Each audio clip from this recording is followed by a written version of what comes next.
right. Good afternoon, everyone. Our virtual meeting of the MAG Management Committee is called to order. Melissa, can you please take the roll call? Yes, thank you, Madam Chair. Members of the committee, I'll go down the list of members by member agency. Please unmute and indicate if you're present. Brian Powell. Charles Montoya. Roger Klingler. Present. Thank you. Gary Neese. Carrie Dyrick. Joshua Wright. Here. Thank you. Crystal Dykes. Brent Billingsley. Grady Miller.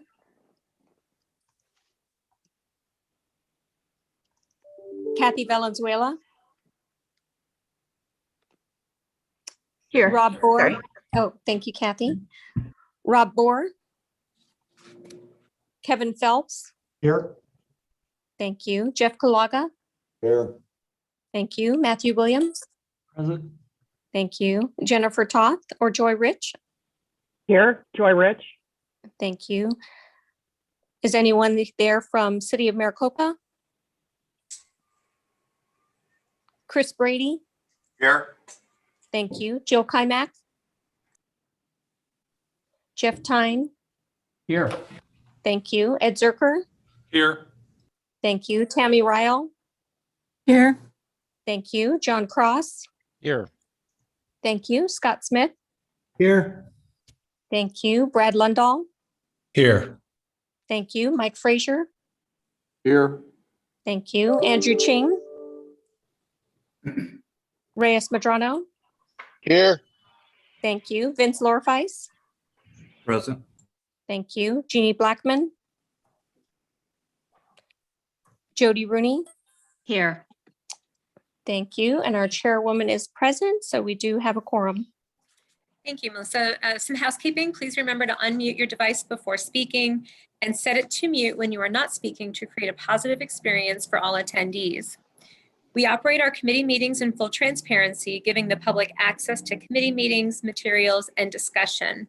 The public cannot view the chat comments, and as a result, we are disabling the chat feature in all committee meetings moving forward. If you need technical assistance during a meeting, please contact the helpline at 602-452-5095 or contact MAG staff. We appreciate your understanding in helping to maintain transparent discussions for the benefit of the public. Item 2 is call to the audience. Members of the public were asked to submit written comments related to this meeting through the MAG website. Comments may be sent at any time leading up to the meeting, but must be received at least 1 hour prior to the posted start time for the meeting. This is the opportunity for the public to comment on items that fall under MAG's jurisdiction that are not on the agenda or that are on the agenda for discussion and not for action. MAG staff, have we received any public comments? If so, please read them at this time. Thank you, Madam Chair, members of the committee. We did receive one public comment from Chick Older, a resident of Phoenix. I'll begin comment. I'm hoping for a quarter mile of your time. Like so many seemingly simple problems, the answer to my issue is way more complex than I would have envisioned. Maryland is a heavily used east-west bike route. On some maps, it is designated as a bike boulevard. This street is essential for access to many designated bike routes, including tunnels and bridges, to enable cyclists to access the multi-use path that runs through Dreamy Draw. My request is for your consideration to change parking restrictions for this quarter mile so that parking is not allowed on Maryland from 16th Street to 14th Street. My goal is twofold. One, to not force bicycles into east or west traffic lanes from designated bike lanes to avoid parked cars. And two, eliminate the obstructed view of the bike lanes when exiting from one of the 8 drives or streets that must enter onto Maryland as the only way to exit from the housing areas. Currently, the signage prohibits weekdays from 7 a.m. to 6 p.m. Parking after 6 p.m. and before 7 a.m. and all day on weekends is allowed. Cars parked in the bike lanes force cyclists into the traffic lanes. Bike commuters and recreational cyclists use the lanes intensely outside of these 11 hours, and weekends see heavy utilization. This time of year when biking makes more sense in the early morning, and as the sun goes down, the problem is exacerbated by illegally parked vehicles before 7 a.m. and after 6 p.m. Of note is that Maryland east of 16th Street is marked as no parking at any time. For those living in the housing areas who have no choice but to egress onto Maryland, having cars both legally and illegally parked causes a visual obstruction as vehicles must edge into the bike lanes before being able to safely turn onto Maryland. Again, my ask is for you to implement the process necessary to declare Maryland between 16th Street and 14th Street as a no parking zone to enable safe bike travel in this heavy use area.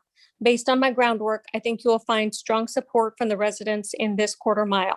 End comment. Thank you. I see Ed has your hand up. Thank you, Madam Chair. Melissa, if you could send me that comment, that's such a local issue, not a really a MAG one. I'll be happy to have my staff, police, and streets work on that. If you would forward that to me, I will take care of that. Thank you. Thank you, Ed. So we'll move on to item number 3, Executive Director's Report. Eric Anderson to provide. Thank you, Madam Chair. 2 things for your information today. You can go to the next slide. It's triple digit time tomorrow and probably through September. Unfortunately, our homeless population suffers dramatically during this time. And so as we do this time of year, we are actively involved in the heat relief network. Over 300 people died last year from heat. And that's just something that's unacceptable. So May through September, we help provide supplies to the cooling centers, hydration stations, and donation sites around the valley. Help if you can. You can contact Brandy Bead of our staff if you'd like more information on that. Go to the next slide. Another fact that we have is in Arizona and in the MAG region has one of the highest serious injury and fatality rates for pedestrians and bicyclists. Obviously, that's due to our great weather, a lot of people outside using our bike paths, riding bikes and walking, but we do have a major serious injury and fatality issue.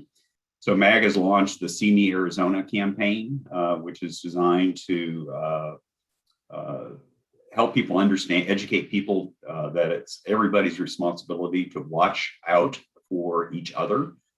Just because you're in a car doesn't mean you necessarily have the right of way.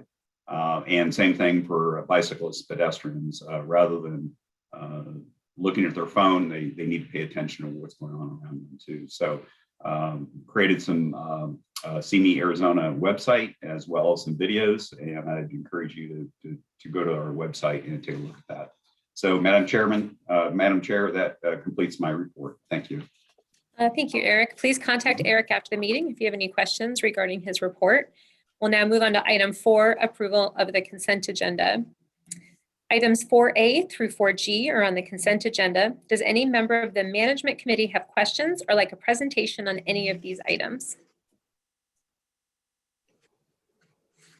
Okay, can I have a motion to recommend approval of consent agenda items 4A through 4G? This is Grady. I move to approve. Thank you. I have a first. Do I have a second? Mike Fraser, second. Thank you, Mike. Any discussion of the motion? Okay, Melissa, can you take a roll call vote for us? Yes, thank you, Madam Chair. Members of the committee, I'll call your name. Please indicate how you vote for the record. Bryant Powell. Charles Montoya. Roger Yes. Klingler. Oh, Aye. thank you, Charles. Thank you, Roger. Gary Neese. Joshua Wright. Yes. Thank you. Crystal Dykes. Brent Billingsley. Grady Miller. Aye. Thank you. Kathy Valenzuela. Aye. Thank you. Rob Bohr. Aye. Thank you. Kevin Phelps. Aye. Thank you. Jeff Kulaga. Aye. Thank you. Matthew Williams. Aye. Thank you. Joy Rich. Aye. Thank you. Jill Kymack. Aye. Thank you. Jeff Tyne. Aye. Thank you. Ed Zerker. Aye. Thank you. Tammy Ryle. Aye. Thank you. John Cross. Aye. Thank you. Scott Smith. Aye. Thank you. Brad Lundahl. Aye. Thank you. Mike Frazier. Aye. Thank you. Andrew Ching. Aye. Thank you. Reyes Madrano. Aye. Thank you. Vince Lorifeis. Aye. Thank you. Jeannie Blackman. Jody Rooney. Aye. Thank you. And Madam Chair, how do you vote? Aye. Thank you. That consent agenda carries unanimously. Thank you. Item 5 is an update on the development of a new regional transportation plan. MAG Transportation staff, Audra Coster-Thomas, will provide a report. Thank you, Madam Chair, members of MAG Management Company. Pleased to be with you today to give you a thorough update on the latest activities associated with the development of the next regional transportation plan and the extension of Proposition 400. That really includes the presentation of the work we have completed in developing 4 different scenarios for consideration. These are our starting point as we move from 4 options ultimately to a preferred scenario. Today's presentation will walk you through those scenarios, talk a little bit about the assumptions that have contributed to their development, and talk about our next steps. Our detailed presentation won't get quite into the weeds. I want to acknowledge that there's about 400 different projects and programs that are comprised in at least one of these 4 scenarios.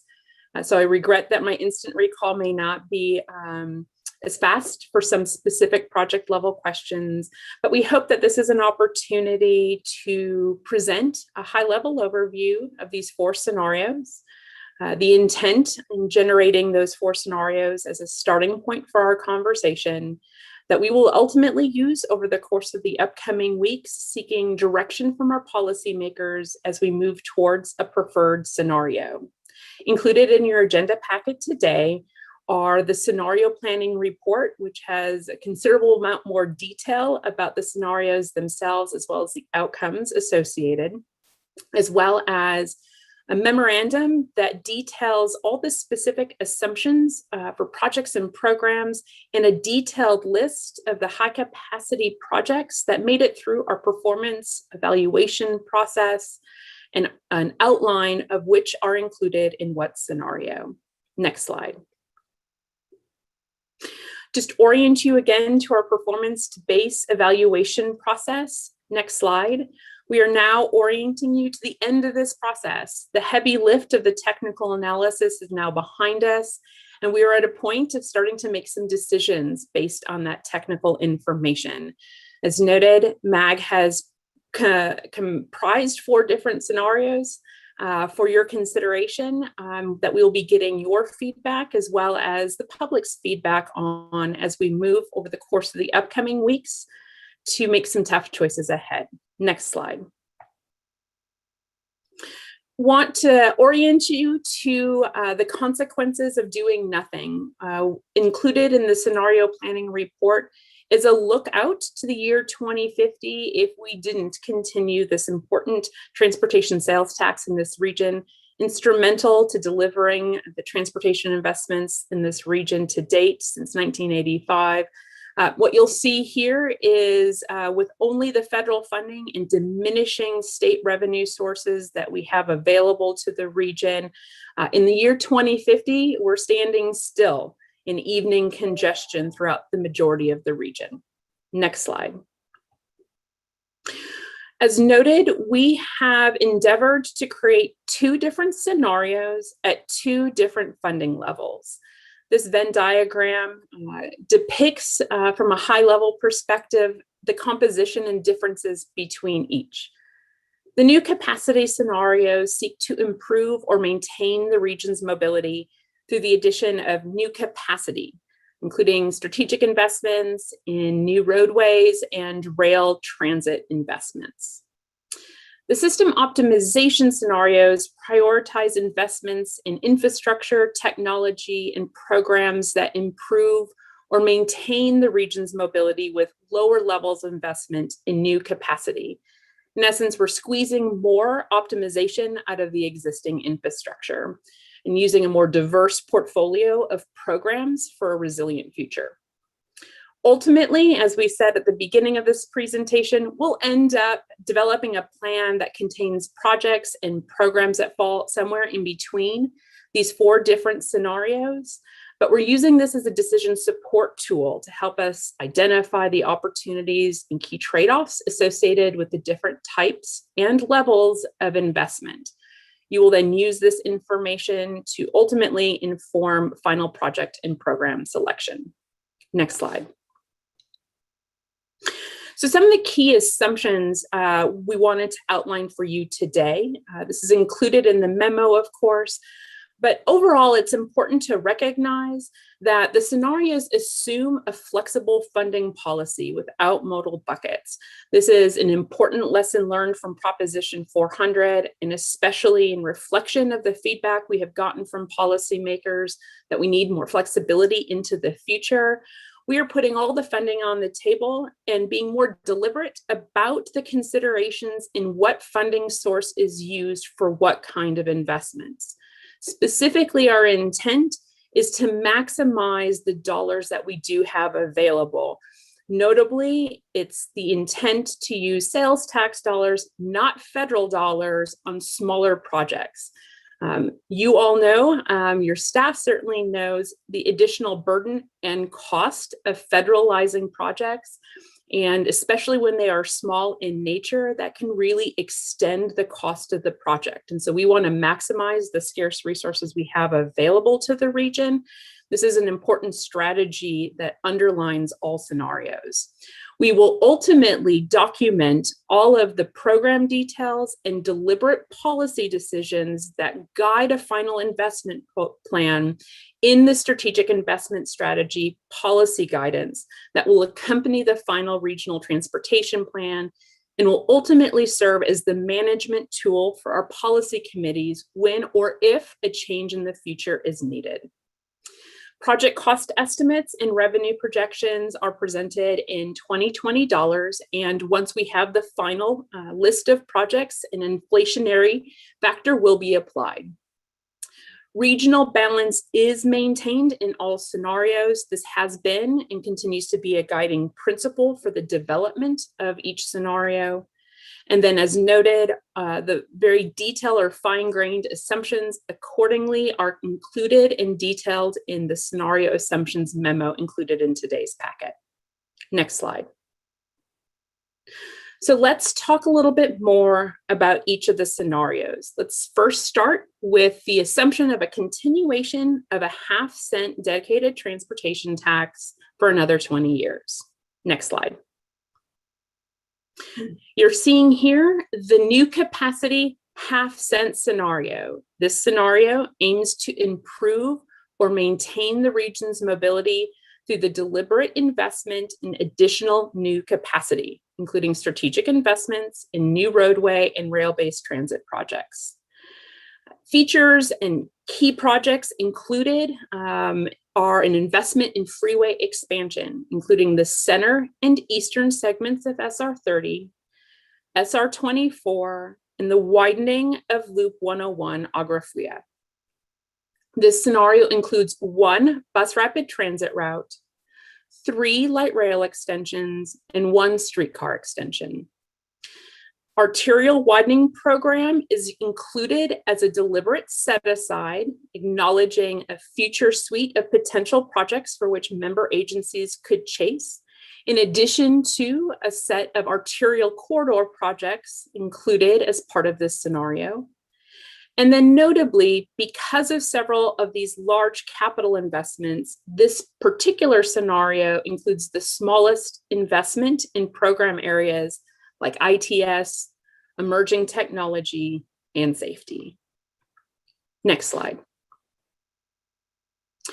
The system optimization 0.5-cent scenario prioritizes investments in infrastructure, technology, programs that improve or maintain the region's mobility without significant investment in new capacity. So key features of this scenario include the delivery of the center segment of SR 30, significant investments in improved traffic interchanges to enable better mobility, a corridor optimization project for the US 60 superstition to maximize what is already a fixed right-of-way footprint, and then focus on specific bottlenecks, including the Red Mountain Freeway through Priest. This includes the investment in 4 new bus rapid transit routes, 2 light rail extensions, and then significant investment in program areas like technology and active transportation. This also includes specific arterial rehabilitation programs set aside and a larger investment in the arterial intersection program. Next slide.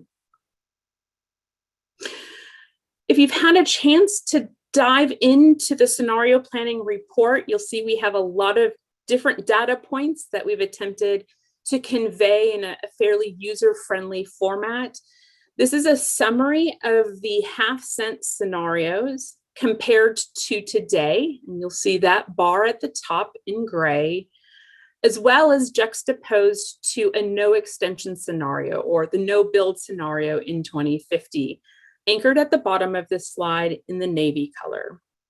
What you can see is that we are always going to, from this day forward, continue to experience more and more congestion, especially as this region grows. And so our strategy is to find the best strategies as we can to mitigate against and work towards improved mobility, recognizing we can't invest enough to minimize it wholly.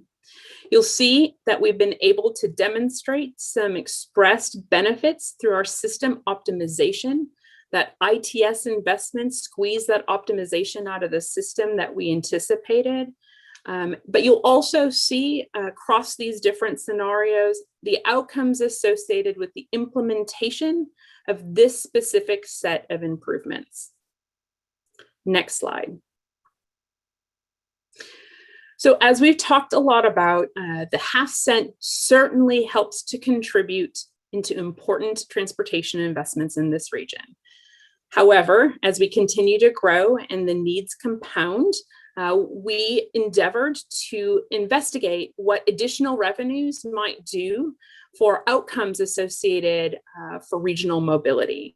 Therefore, we ultimately created 2 more scenarios, including an extension of the half-cent sales tax to 1 cent to see what these additional revenues can deliver. Next slide. So again, I'll orient you back to the new capacity scenario. Again, this is the scenario that focuses into fixed assets. Here you see what we can deliver with a potential 1 cent scenario. Key features of this scenario include the largest expansion in new freeway miles than any other scenario, including full implementation of the center and eastern segment of SR 30 and an interim facility for the western segment, as well as capacity improvements on the Loop 303.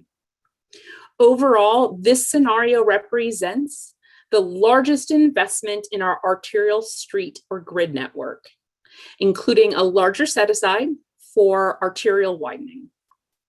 This includes 4 proposed bus rapid transit lines, 3 light rail extensions, as well as 1 streetcar extension. This scenario includes a significant investment to expand and improve regional bus service, which was not achievable under a half-cent scenario. And it is the only scenario that includes partial funding for the potential implementation of commuter rail. Next slide. Finally, the system optimization 1 cent scenario.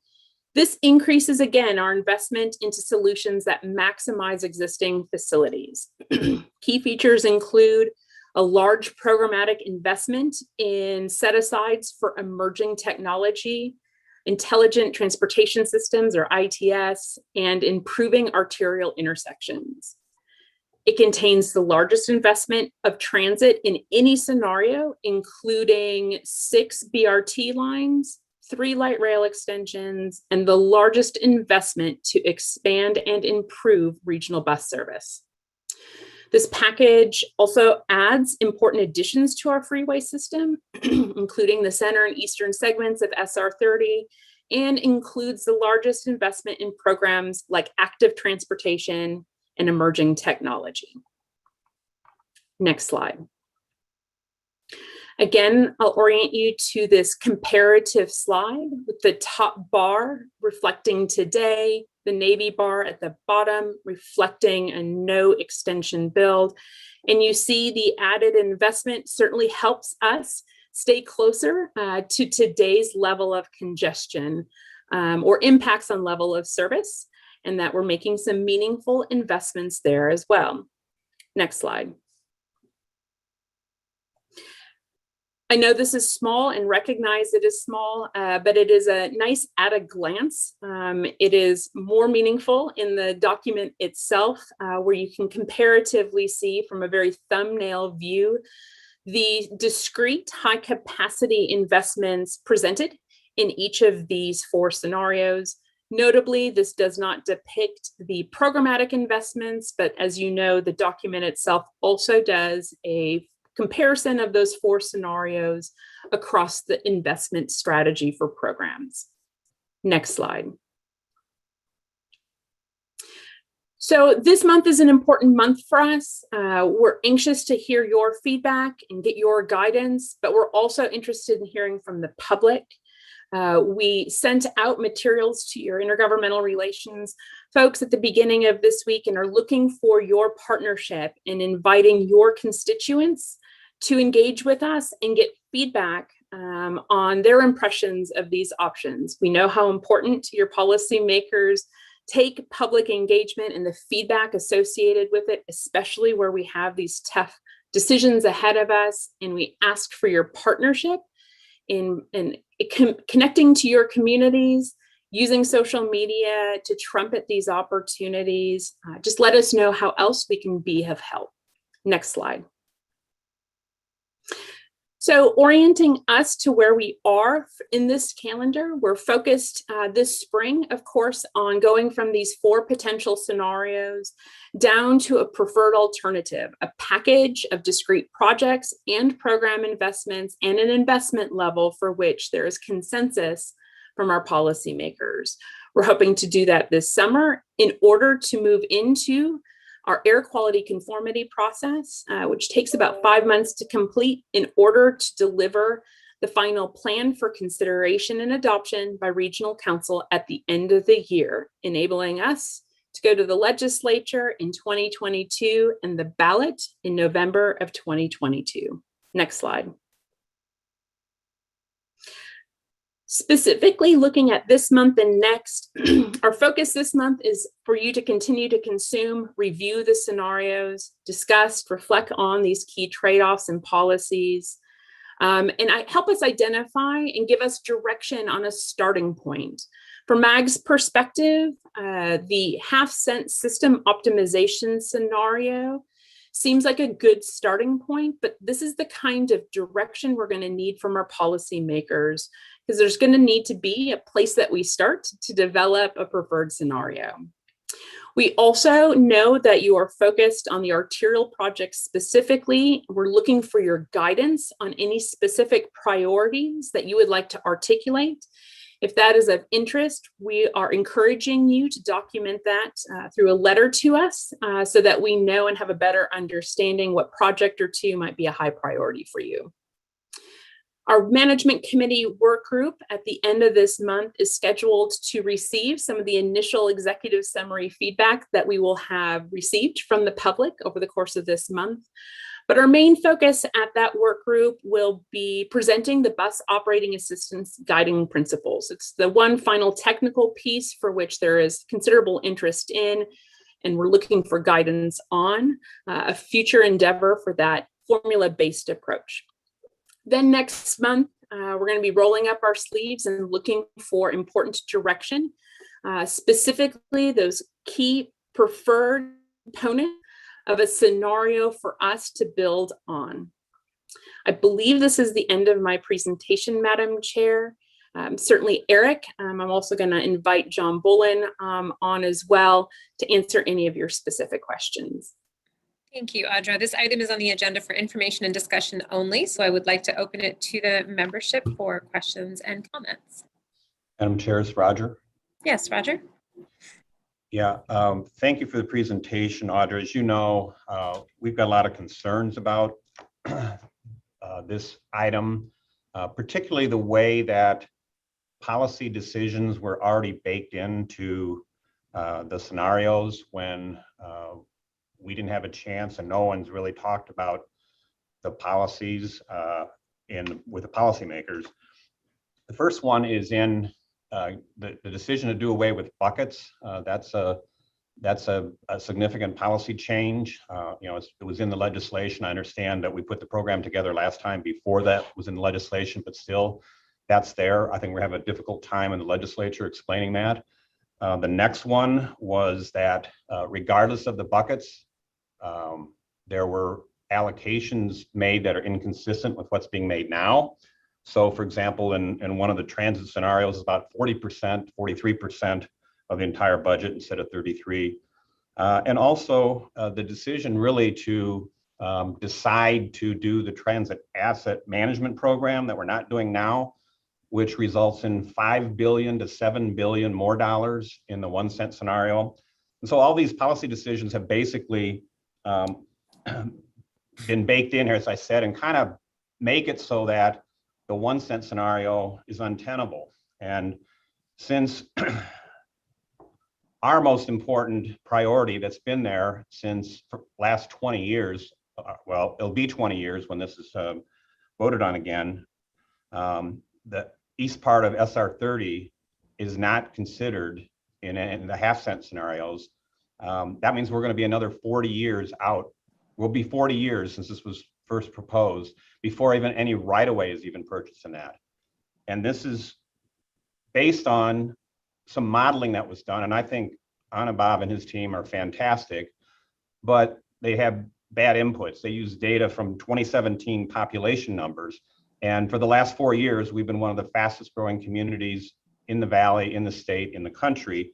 And we have going to have significant transportation issues in the West Valley, I'm sorry, the west side of 30 is what I'm talking about, in the West Valley for significant years to come.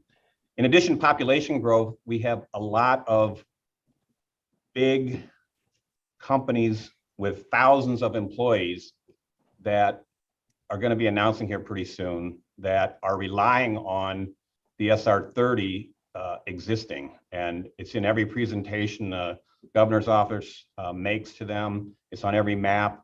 And not only could it discourage people from locating, but if they do locate, there's going to be massive problems. So we believe that we should be in all of them. I think the data shows that the need is there, the priorities, the criteria show they should be. So I think these need to be revised, and we're going to continue to argue for that. Thank you, Madam Chair. Thank you. I don't know, Audra, Eric, or Nathan, or John, any reaction to that or anything to add to Roger's comments? Certainly, we're looking for this sort of feedback, and we recognize and have certainly indicated for months that we were going to have some tough trade-off conversations ahead. And notably, the limitations of a half cent certainly constrained our portfolio for availability of what we can deliver. I would just like to note that the transit asset management piece, specifically the transit asset rail component, is $1 billion. Certainly a significant amount of funding that is included in all 4 scenarios. It is required in order to keep that facility in operation. It is required from a federal perspective as well as from a regional transportation plan perspective. But certainly recognize that that is a big piece, an investment in our continued regional program. But no doubt, we're looking to our policymakers to help provide some guidance on some of these tough choices. And so, Eric or John, I don't know if you wanted to add anything else. Thanks, Audrey. Yeah, thank you. I was going to basically say the same thing, that transit asset management as capital asset, this is capital replacement, much as we do on the highway program and arterial program. When we have to replace capital items, those are either federal funds or regional funds. The transit asset management, we have had extensive discussions on over the past few months. And as Audra did say, it is necessary to keep the light rail system in operation. With respect to State Route 30, I certainly understand Buckeye's position. We've had extensive discussions with Buckeye.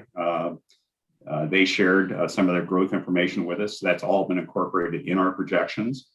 Our projections have been approved by our regional council, and they're reviewed at the local level. So we have to use the best available data we have, and we do. It's consistent across the entire region.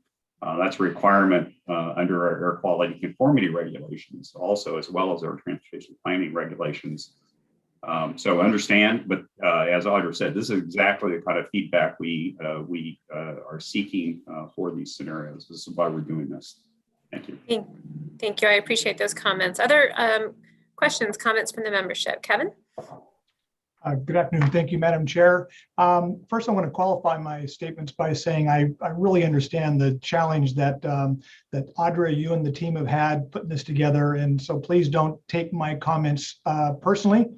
But we had 7 options when we started this process now over 2 years ago. Everything from doing nothing to 5/10, 6/10, 7/10, 8/10, 9/10, and a full cent. And unfortunately, now that we're really coming down to really given 2 options, which is what we talked about is what a programming would look like for a half cent versus a full cent.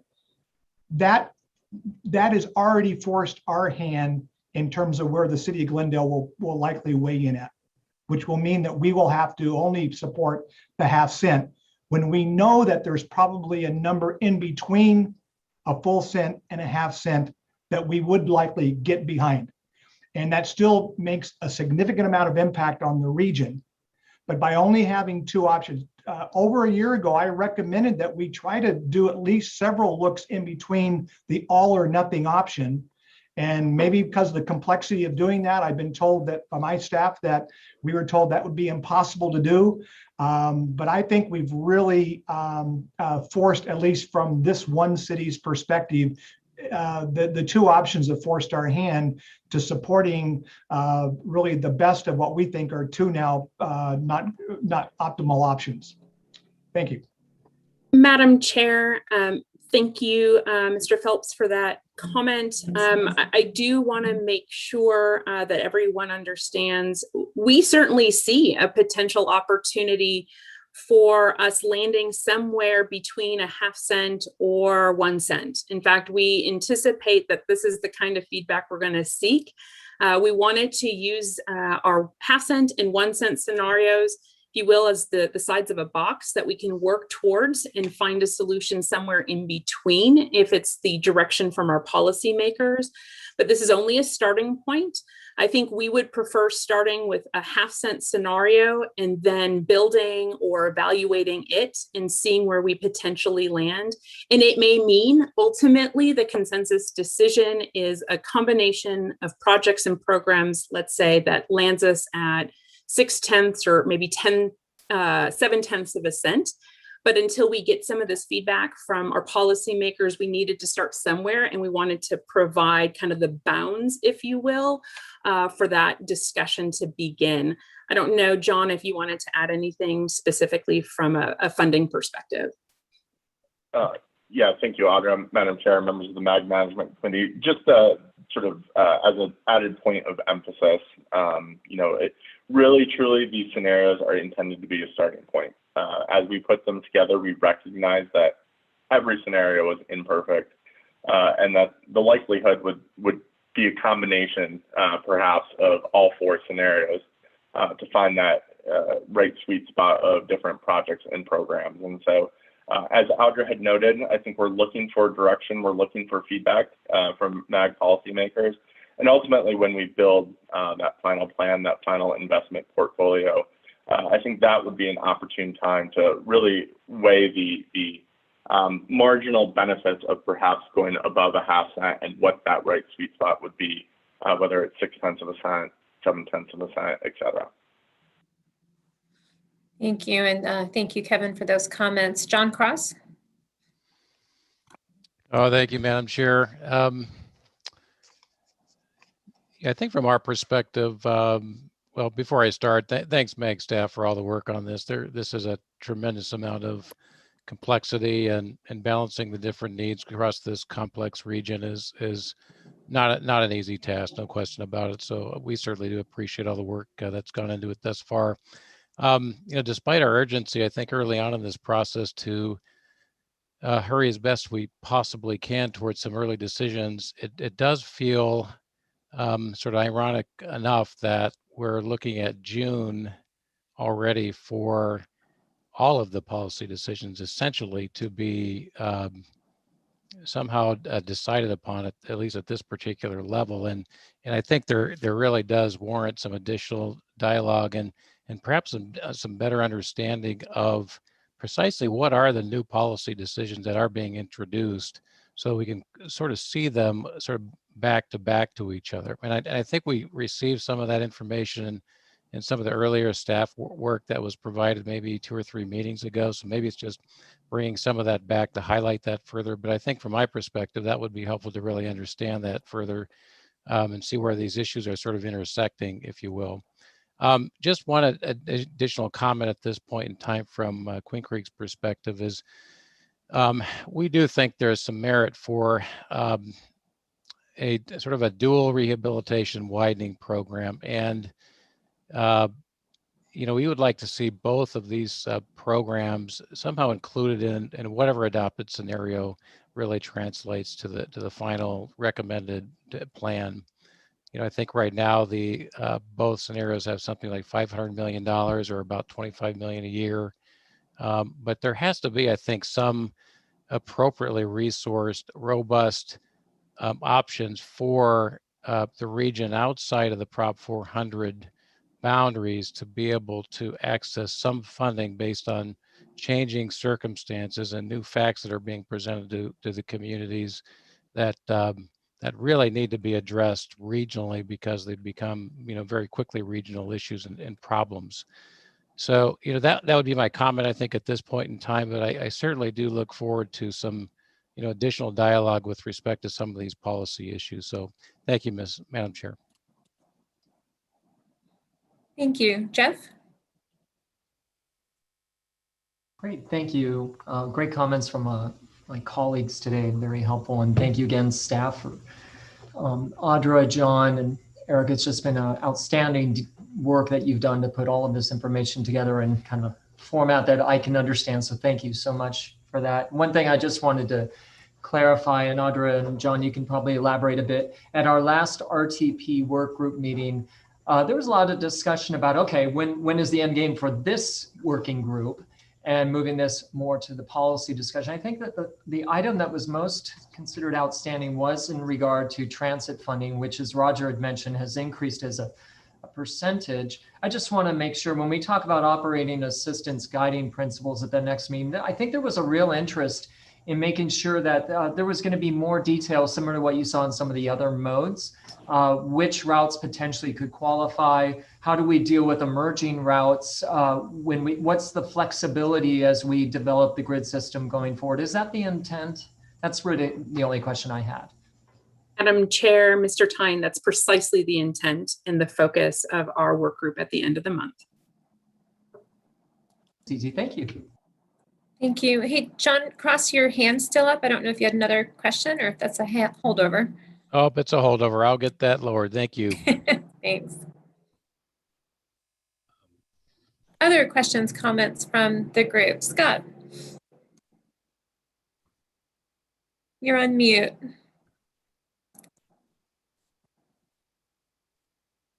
I've been having problems with computers, so I'm hoping to get this to work.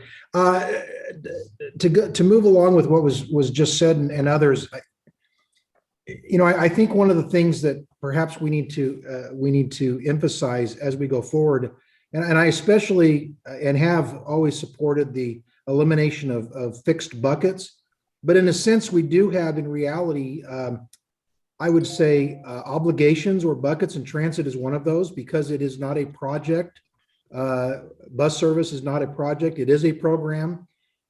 Perhaps not in the traditional definition sometimes of a program, but in a sense, we are creating somewhat of a bucket just by the fact that if we're going to continue to fund regional bus, we have set aside basically off the top that commitment. That's not something you can work in and out of, much like we do capital projects where we can delay them, we can downsize them, we can do whatever. We don't have that same flexibility with buses. And I think as we go forward, perhaps we need to be more straightforward in that reality, that if we're going to fund transit operations, whatever the mode, at a regional level, that is basically, it seems to me like it has to be treated as almost an off the top kind of commitment, because it is a long-term commitment that you can't flow in and out of. And that's not clear in a lot of the different presentations. And I know that with the feedback I get, which is similar to what we just heard from cities, that transit funding is a big issue. But I also know that in many ways, because we fund transit both at the regional level and the city level, there's a lot of I guess, mystery, you might say, in transit operations funding. And then we get into things like TAM, and it makes it even more difficult for a lot of people to understand. So I would prefer that we have that discussion right out front. And if we're talking about eliminating buckets, we at least recognize that there are commitments, which is somewhat of a bucket. And that's especially to operational issues such as transit, which is, if we're going to do that, needs to be taken right off the top or put up front right off the top that says, here's what you're going to commit to over the next 20 years. Then we can get into the capital and the other types of projects. Just my 2 cents. Madam Chair, Mr. Smith, great question. I love the opportunity to address this. John, do you want to add to this conversation? Sure, thank you, Audra, Madam Chair, members of the MAG Management Committee. Yeah, I think, Scott, you bring up a good point, and perhaps this is a good time to provide some clarity. So what we're proposing is not the elimination of buckets per se. In fact, I think the allocations throughout the different modes and the programs, for that matter, is one of the key tenets, really, how we see this plan coming together. And we actually, what we are proposing is to move away from locking those as part of state statute, and instead manage that as a regional matter through a formalized investment strategy, so that our policymakers can really weigh trade-offs and, with all the uncertainty in the future, can make changes if needed. So we've heard this feedback. We can certainly provide some additional clarification. But I think the important tenet is that there will still be allocations, there will still be commitments, but rather than locking those in for the next 20 years, we provide the flexibility to really change funding allocations between modes. And then perhaps more importantly, also look at elements like fund sourcing. And that's an area that we're really locked in with Prop 400. We've seen some consequences because of that. And we feel like that's an effective way to make our dollars go a little further. Scott, did you have a follow-up question? No, I'm having a hard time lowering my hand, but since you asked, I understand what you're saying, John, and I agree with it. I think in some ways it's semantics, but it is also essential because I'm not sure that everyone fully appreciates, when we're throwing large numbers out, the difference between those commitments, which are fixed commitments. If we decide to fund, for example, transit, that is a fixed commitment for 20 years. That money is not going to be available. Even if there's not a formal bucket that's created, that money has basically been formally committed, unless you want to radically change the transit funding program. And I think that as in talking in the same conversation about whether to widen a certain stretch of freeway or pay transit, those are two very different approaches, even though they're both equally important. And I'm not sure that that's made clear in our conversation, especially with policymakers, that really, while it's the same basic bucket of cash, I use that word again, really the commitments and the flexibility are very different when those decisions are made. And that's all I'd like to make sure that we impress upon the policymakers. And if they want some flexibility, then you're talking about other commitments or other sources of cash. Thank you, Scott. Charles? Good afternoon, Madam Chair. So Mag staff, you guys did a really good job putting all this together. But what I'd like to also, a couple things.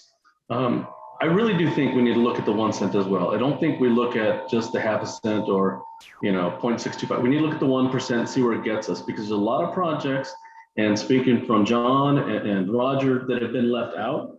I think we need to look at it. I think we need to look at both the half cent and the full cent so we can see both scenarios. If you're going to work on the half cent and then all of a sudden have to start over again, I think it's just going to take a lot longer process, and we don't have that much time. We need to start looking at all those scenarios at this point in time. I think that's one.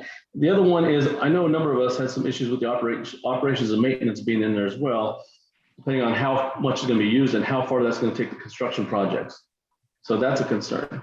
Lastly, in what Scott said, I think there's a definite evolutionary change with bus service in the valley itself. And because of us coming out of what we did, the pandemic this last year, that has changed. And we're starting to have to evaluate that on our own too. As a growing city, I don't think that we should put a number up front for bus service. I think we need to keep it in mind. But I think as cities, we're having to make an evaluation of our own on how we're going to move forward. So I just wanted to throw that out there. Thank you. Thank you, Charles. Madam Chair. Yes, Roger. Sorry, I've got a new camera. I don't know how to work, and I can't find the raise hand button, but I'm still, I can still be heard, so I appreciate that. We can see you too. Yeah. If the May 27 work group meeting is the last, or at least the one before we go to June, I'd like to request, as been mentioned here before, that we at least identify the policy questions and have that on the agenda. I think our policymakers are looking to us to give them some recommendations. We don't have to formally do it, but even if we do it to our own policymakers, and to say we've never discussed them, I don't think we've done our job. So Audra, could we add that bullet point to that discussion agenda? Madam Chair, Mr. Klingler, actually, that is always included as one of our agenda items, and we sometimes just run out of time, but certainly that's been a deliberate point of consideration for the work group, and we can dive into any and all of those policies as articulated in our assumptions memo at the end of the month again. Thank you.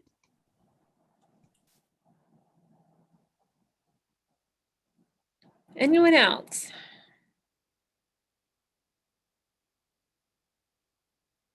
All right, so Audra, just to recap, you're looking for letters from the cities on their arterial priorities, I believe you said, and then we will have the May 27th RTP work group diving into bus operating assistant guiding principles. And it sounds like there's a desire just to kind of recap some of those policy decisions as we move into some actual decisions in June. Is that correct? Yes, ma'am. All right. Hearing nothing else, we'll move on to item number 6, which is Regional Homeless Strategy Portfolio. MAG Executive Director Amy St. Peter will lead this discussion. Thank you very much, Madam Chair and members of the committee. It's a pleasure to be in front of you today to offer the latest on our work to enhance and really to strengthen the regional response to homelessness. We do want to pause for a moment and really recognize that while we're looking at this one goal of strengthening the regional response, we're each coming to this work from very different perspectives and different places. Some communities have been extensively involved in this work for a number of years, and they may be feeling the strain of both their investments as well as the increasing numbers of people who are experiencing homelessness right in their communities. For other communities, perhaps they're newer to this conversation, and they may be a bit more unclear in terms of roles and a bit more hesitant to jump in, particularly because while some have the full support of their city councils or town councils, others may not yet have that support or may not know if they do. Also, some communities have access to funding that others may not have access to. And so we're looking at really a wide variety of different positions in which communities are entering this conversation. So we want to recognize that, we want to honor that. And really in all of this work, we want to provide entrance ramps no matter what position your community is coming in to this conversation within. And really be able to provide opportunities for every community to be able to be fully involved in these regional efforts, understanding that some communities may play different roles But the most important thing is that we're coordinating all of this activity at the regional level. We're building on years and years of very good successes in regional coordination. We know deeply from our experience, from our successes, our lessons learned, that when we work together, we work better together, and we're able to accomplish more as a result of that regional coordination. So just want to offer that and to let you know that we have arrived at this place today because we've been listening, and listening is one of the most important goals and activities that we've undertaken within these efforts. And that's with all of the data analysis and the outreach and the research, but listening is primary. And so we thank you for providing your feedback that brought us to this day. And we want to stress how important it is to continue receiving your feedback as we move forward. Your feedback helps us to determine the focus and the pace and the activities that we need to be taking at that regional level so we can accomplish this shared goal of being able to strengthen that regional response to homelessness. So we'll be listening today, and we'll continue listening to you and to all of the different perspectives as we really do seek for ways that we can work together better. So thank you very much for that feedback, and we hope to have your feedback today as well. Next slide, please. So I just want to center us for a moment on the focus that we've been undertaking, and primarily in looking at these three main areas of focus. One is to reduce the numbers of people who are experiencing homelessness right now. The other is to increase access to homeless assistance programs throughout the entire region, so expanding that geographic footprint. And then the third element then is to strengthen that safety net for all people. And this speaks to two different elements. One is in terms of prevention. How do we prevent people from becoming homeless in the first place? And the other is focusing in on all people, those who are experiencing the loss of their homes today, those who are at risk of doing so, but also keeping in mind that this work needs to resonate well with all people, and it needs to provide equal benefits to all people. So using that racial equity lens, which is very, very important. Next slide, please. These are the main topics that we'll be going over today. We welcome any other questions or topics that you might want to raise. And again, we will be listening, and we want to be able to engage in this dialogue with you. Hearing from you helps us to align our regional efforts to your local priorities and to be able to collaboratively develop an action plan that will move the region forward. Next slide, please. As we delve into the context, and that's critically important, there are different elements at play, and they manifest in different ways in different communities. So we want to focus just for a moment on the context in which this work is taking place. Next slide, please. Now, we know that over the past 4 years, the numbers of people who are experiencing homelessness have continued to increase. We see this as a common experience across the entire country. Within our region, though, in just with the last point in time count, for the first time ever, we actually had more people counted who were unsheltered versus those who were sheltered. And so for the first time, we had more people living on the streets than we could accommodate in shelters, which is a new dynamic for us. Next slide, please. There are a number of different elements that contribute to this increase in homelessness. One of those is that low-wage workers have been disproportionately impacted by the economic impacts of COVID-19. So those who were least able to recover on their own were among the hardest hit.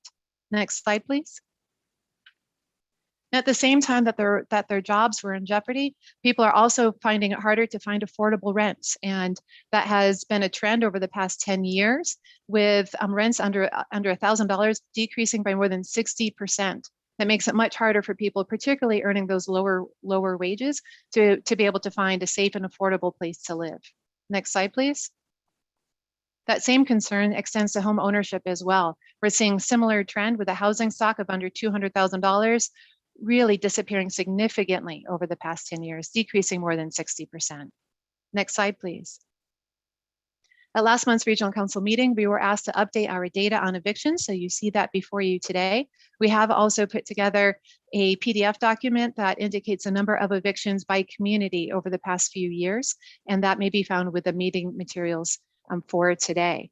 So you can see as well the impact of the moratoriums on evictions. It decreased it by more than half just in this past fiscal year.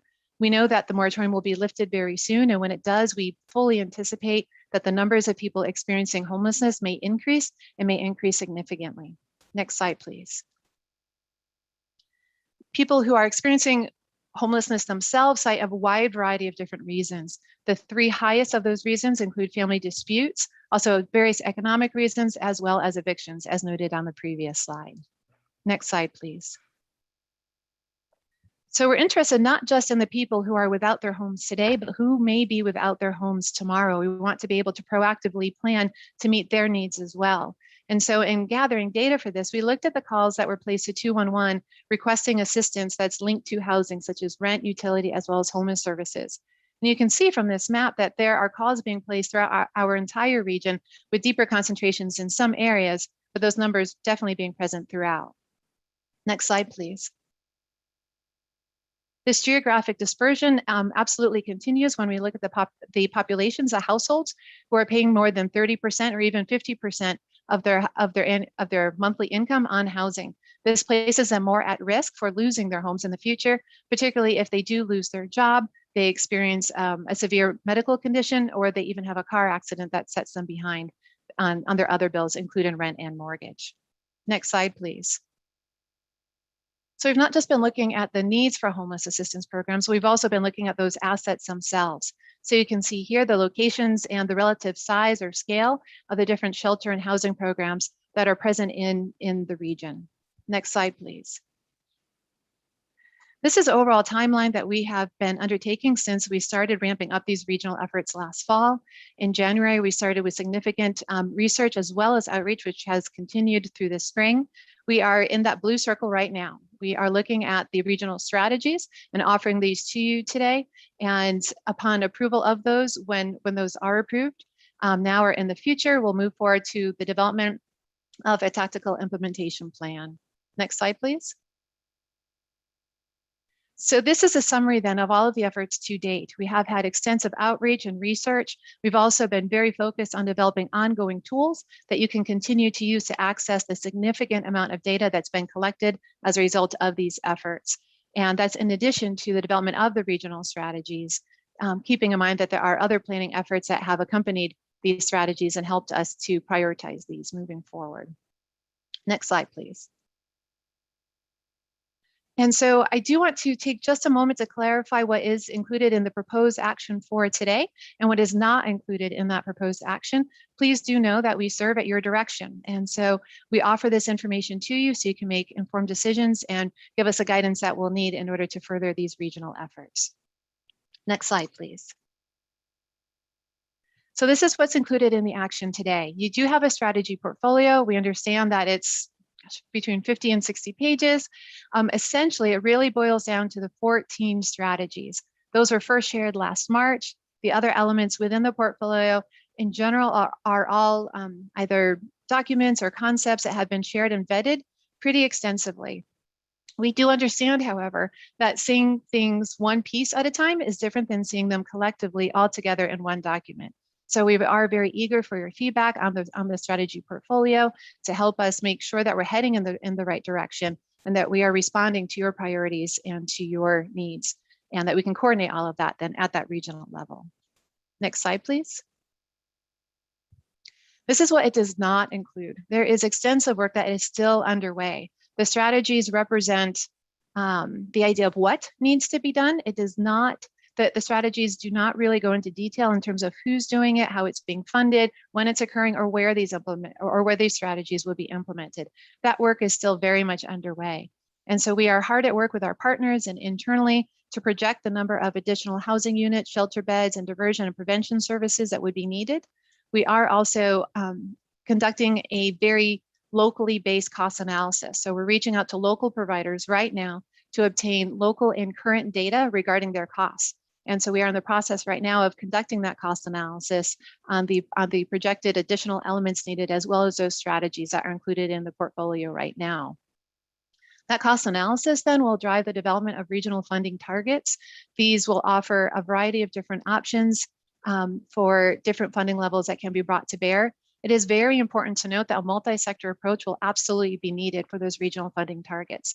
There is not any one source, such as COVID or otherwise, that can address all of these needs. And so we're looking at braiding funding. So being able to leverage funding from a variety of different sources, also keeping in mind that while there may be initial capital costs, there will absolutely be ongoing operational costs. And we need to ensure that whatever we're proposing is financially sustainable for the long term. And so we're looking very intently at what funding sources may be brought to bear, what are the eligible activities, and then how can those sources be combined in order to deliver a financially viable portfolio of strategies and actions that we can take then as a region.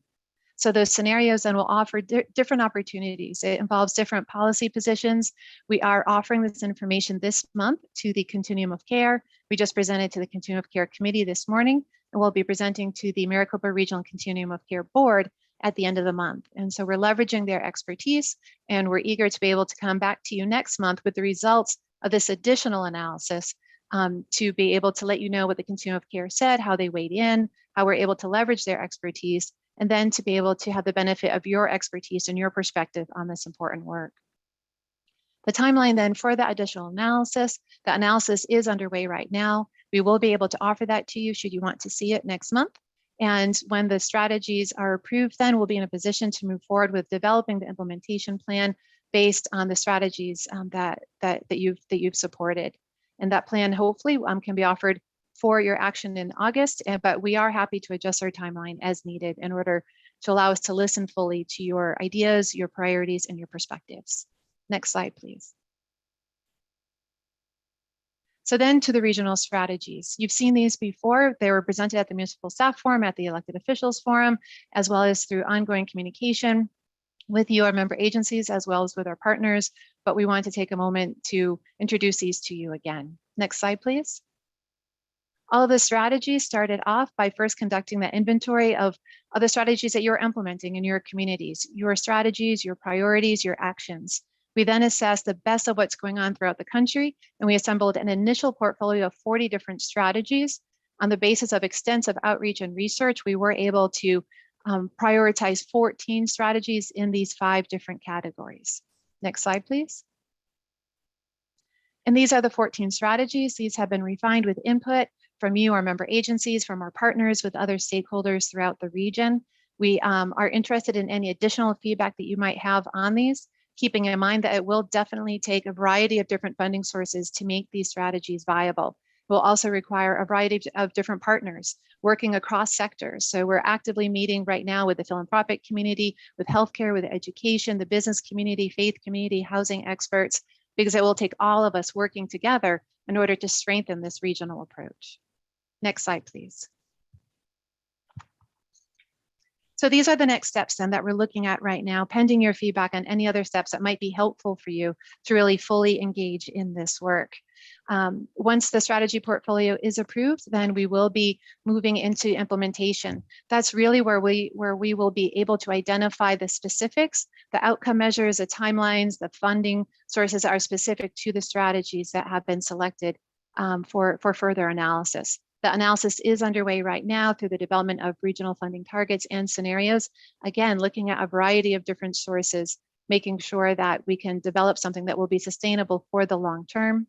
Right now, we do have a capstone event scheduled for June 10th, pending approval of the strategies, and then starting to work on the implementation plan, where we will be able to provide a much higher level of detail. Next slide, please. This work simply would not have been possible without a wide variety of talented, dedicated partners. So these partners, all of us working together, it's been overnights, weekends, holidays, and I want to thank them because every single entity on here and more have contributed significantly to these efforts. I particularly want to thank you for your leadership, for the commitment that you're showing to address this issue, and to know that we are dedicated to creating entrance ramps for every community in this regional approach, and that we are honored to be able to work with you and are excited for any feedback that you might have to offer. Next slide, please. That does conclude my formal presentation. I am happy to receive any direction that you might have and look forward to continuing this important partnership with you as we work to strengthen the regional response to homelessness. Thank you very much, Madam Chair. Thank you, Amy. What an incredible lift. I appreciate all the hard work that's gone into this to get us to this point. I think I see Roger with his hand up already. So why don't you go ahead, Roger? Thank you, Madam Chair. Sorry to be Danny Downer today, but I do have some comments.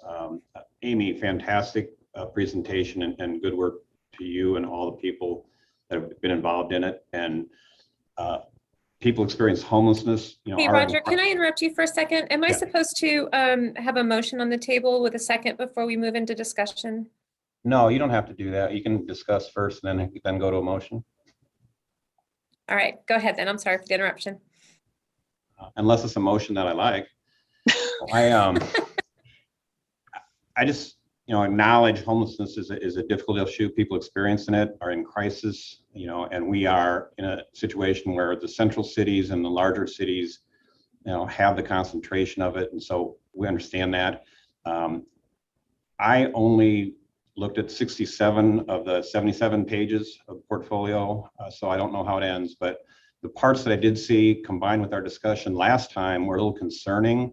There are some statements that we're committing to in there, funding and services, and we don't know what the funding is. There were numbers thrown out of 150 to 200 million, and that was going to be divvied up by per capita basis, and there's other discussion on how you could do that, and we don't have that. We don't know what we're committing to right now, so I know we need to address this. I just don't think that we can support this without that additional analysis that we're supposed to do. So that's my feedback. Thank you. Thank you, Charles. Yeah, Madam Chair, I'm going to echo what Roger also said. Part of the problem is that there's nothing concrete about what that measure is or how much each of the cities have to partake in. But the other part of that is there seems to be some imaginary thing out there that there are homeless, not in every city, just certain cities. And that has to be resolved, because without that being resolved, then the funding is going to become an issue. So I have a problem committing to anything that comes up with funding right now until we identify all the problems in all the cities that are going to be partaking into it, and not saying that they do have homeless or they don't have homeless.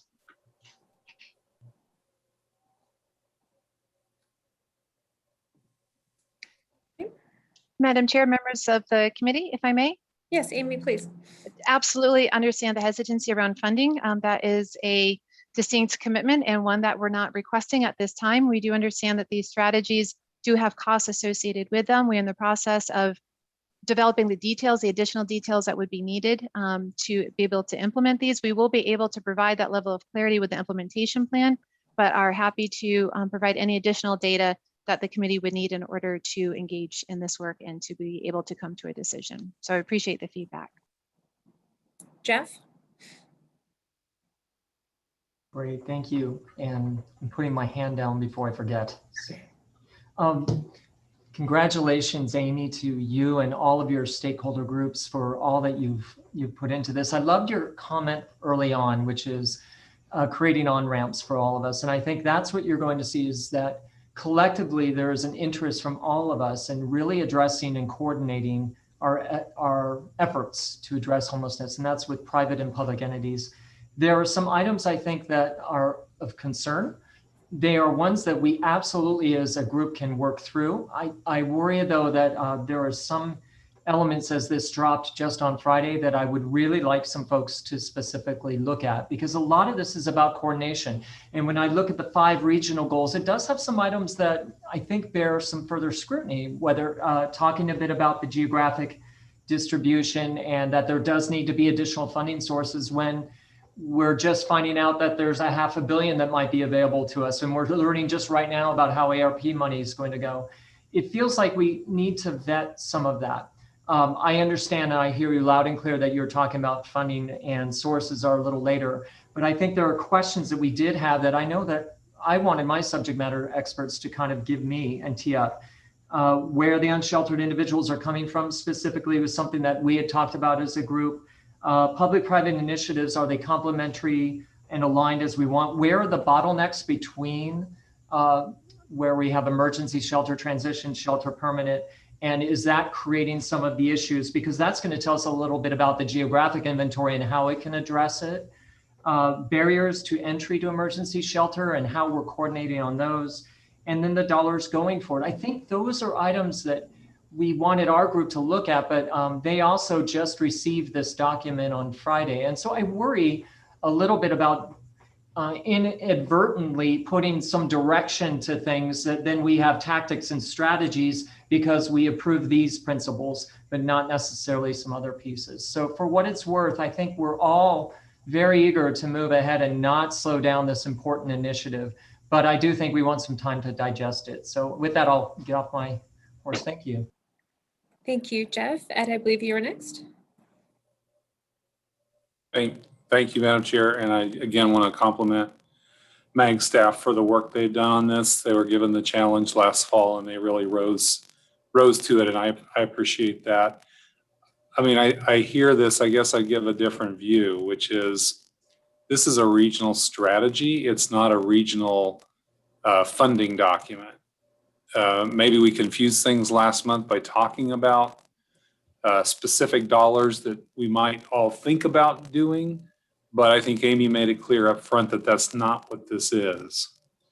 And if I look at these strategies, these 14, there's nothing in here that is new. This is stuff we're all doing in one form or another. I think in Phoenix, we're doing all of them. And I'm not sure that any of us would say, you know what, we really shouldn't increase affordable housing for extremely low income individuals. We shouldn't coordinate COVID-19 relief funds. We shouldn't create a regional system for landlord engagement. These are simple, straightforward goals that we've been working on for the last 10 months. There's no surprises in this document of anything new. And I think we got to move it. We got to move this thing forward. So I'm not supportive of taking time and delay. I think we can continue to do both things. We can adopt this framework and we can continue to work on the things that are being raised. Thank you, Ed. Andrew, I think you were next. Thank you, Madam Chair. Can you hear me? I can. Perfect. I think Ed just said a lot of the things that I was going to say. I concur completely. I will quibble with, yes, while MAG has certainly been diligently working on the document you see in front of you today for the last 10 months, as a region in the East Valley, we have had this discussion collectively since August of 2017. We're coming up on 4 years of excellent conversation. So I know, at least for the cities that are included within that group, that what we see here should not come as any surprise. We have been talking extensively about regional approaches, that we understand that homelessness does not respect political borders, that solutions, and whether it be financial, whether it be technical, whether it be offering up of locations, whatever the full spectrum of potential solutions are, need to be thought of in a regional sense to place any of these facilities or other resources within the areas that would serve the greatest needs in populations. And why is that regional? Because think back 30 years to where things were, and then project ahead 30 years from now as to where things might be if we don't take the opportunity that we have now with the buy-in of this framework. And I like the word that Ed used, framework, not a commitment to say, you must provide X amount of dollars by August or something, or else you're out.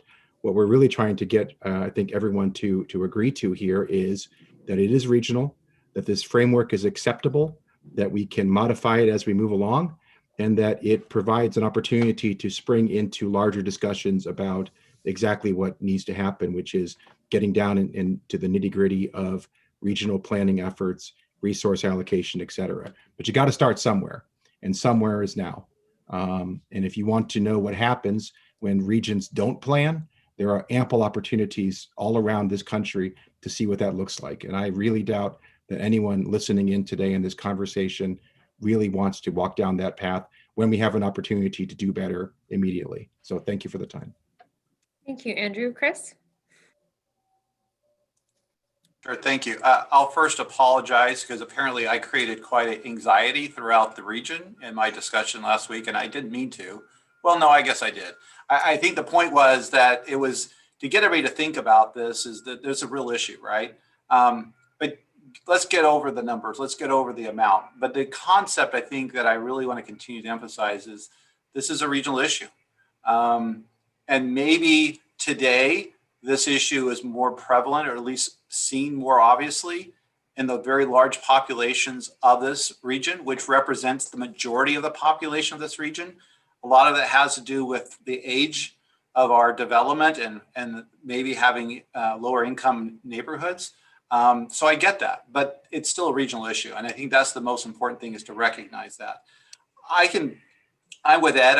I don't want to hold this back and pause it, but is there maybe the challenge of trying to take a 60-page document and everything that's in it from page 1 through 67 and saying that's what we're recommending? I get that. I think that's a challenge. I mean, I think the emphasis is those 14 strategies up front. That's what we want people to move forward with, start having those discussions. The rest of it is backup, not necessarily a commitment to, but there's certainly informing us that these are conversations we're going to have in the future. And whether it's the financing, whether it's the projects themselves, I'm comfortable with that. But I do not want to pause any conversation that allows us to continue to have a conversation about these strategies and the context of these strategies. I don't know that we necessarily have to today recommend all 67 pages. Maybe I don't know that I've ever asked my council to approve a 67-page document except for budgets. And maybe there's a way to kind of say, let's focus on the strategies, because politically, this conversation is going to continue. The elected officials are having these conversations, and it's going to keep going. And we need to catch up and provide that support. So when there's an opportunity for a motion, maybe we could craft a motion that it emphasizes the strategies and maybe all the other context of things that are important but are not ready to be vetted out. Maybe those things can be suggested as more backup to the discussion, but not necessarily what we're voting on today. And not that I'm backing off the financing, but if people need to get comfortable with that, I get it. Thank you, Chris. I appreciate your comments. Charles? Yeah, Madam Chair. Also, Amy, you did a great job. You really did here. And I'm not trying to mess things up, but Chris, I actually like it the way you said it, the way you put it out there, because I think the 14 strategies are great to start working with as a framework, recognizing that it's still an evolution to be had, but the other pages attached to it is still a work in progress. And I can tell you, if I take 14 strategies to the council, they'll look at them and they'll be, okay, what's the rest? I want to make sure that we're not adopting a bunch of other stuff in there that's going to come back later and we're going to be kind of wondering how to get there. The 14 strategies I'm fine with. I just think we need more time to continue to work forward. I don't want to stall it, but I think we need more time. Thank you, Charles. Other questions or comments from the membership? Madam Chair. Yes, Roger?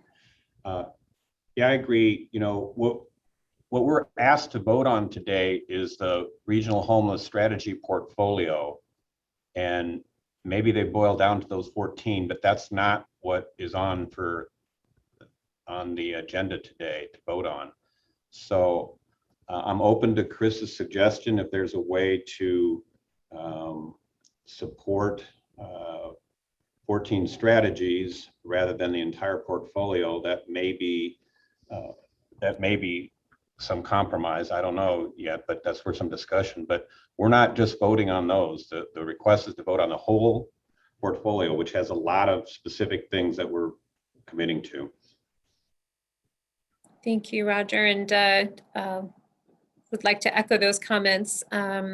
Remove my chair hat for a second. I think that I'm also supportive of the 14 strategies. My only concern coming into the conversation was, the document itself does not contain funding strategies, yet COVID funding was called out specifically. So I don't know, MAG staff, do you have any thoughts or suggestions on, how we would go about, perhaps to Chris's suggestion, going to somehow adopting the 14 strategies, knowing that the rest of the document, we need some more time, or I'm just curious if you guys have any thoughts for us. Madam Chair, members of the committee, thank you very much for those thoughtful pieces of feedback. I think all of your perspectives are incredibly important to building up these regional efforts. I fully agree. In my mind, that document boils down to the 14 strategies. So if the committee were to move to recommend approval of those strategies, we could offer that, we could move forward with just those strategies then and present those to Regional Council later on this month, as well as to the Maricopa Regional Continuum of Care. being able to get support as appropriate and as you're ready on those 14 strategies really does help us to be able to delve into the detail that I think that you're wanting and that you're needing, that we all need in order to be able to put these strategies into action.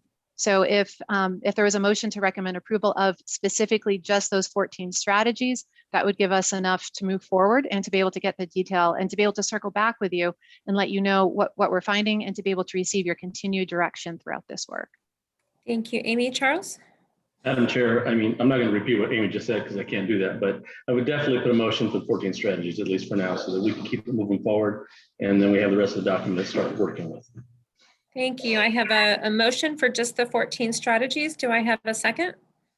Madam Chair, this is John from Queen Creek. I'll second that. Thank you, John. Any further discussion of the motion? Madam Chair?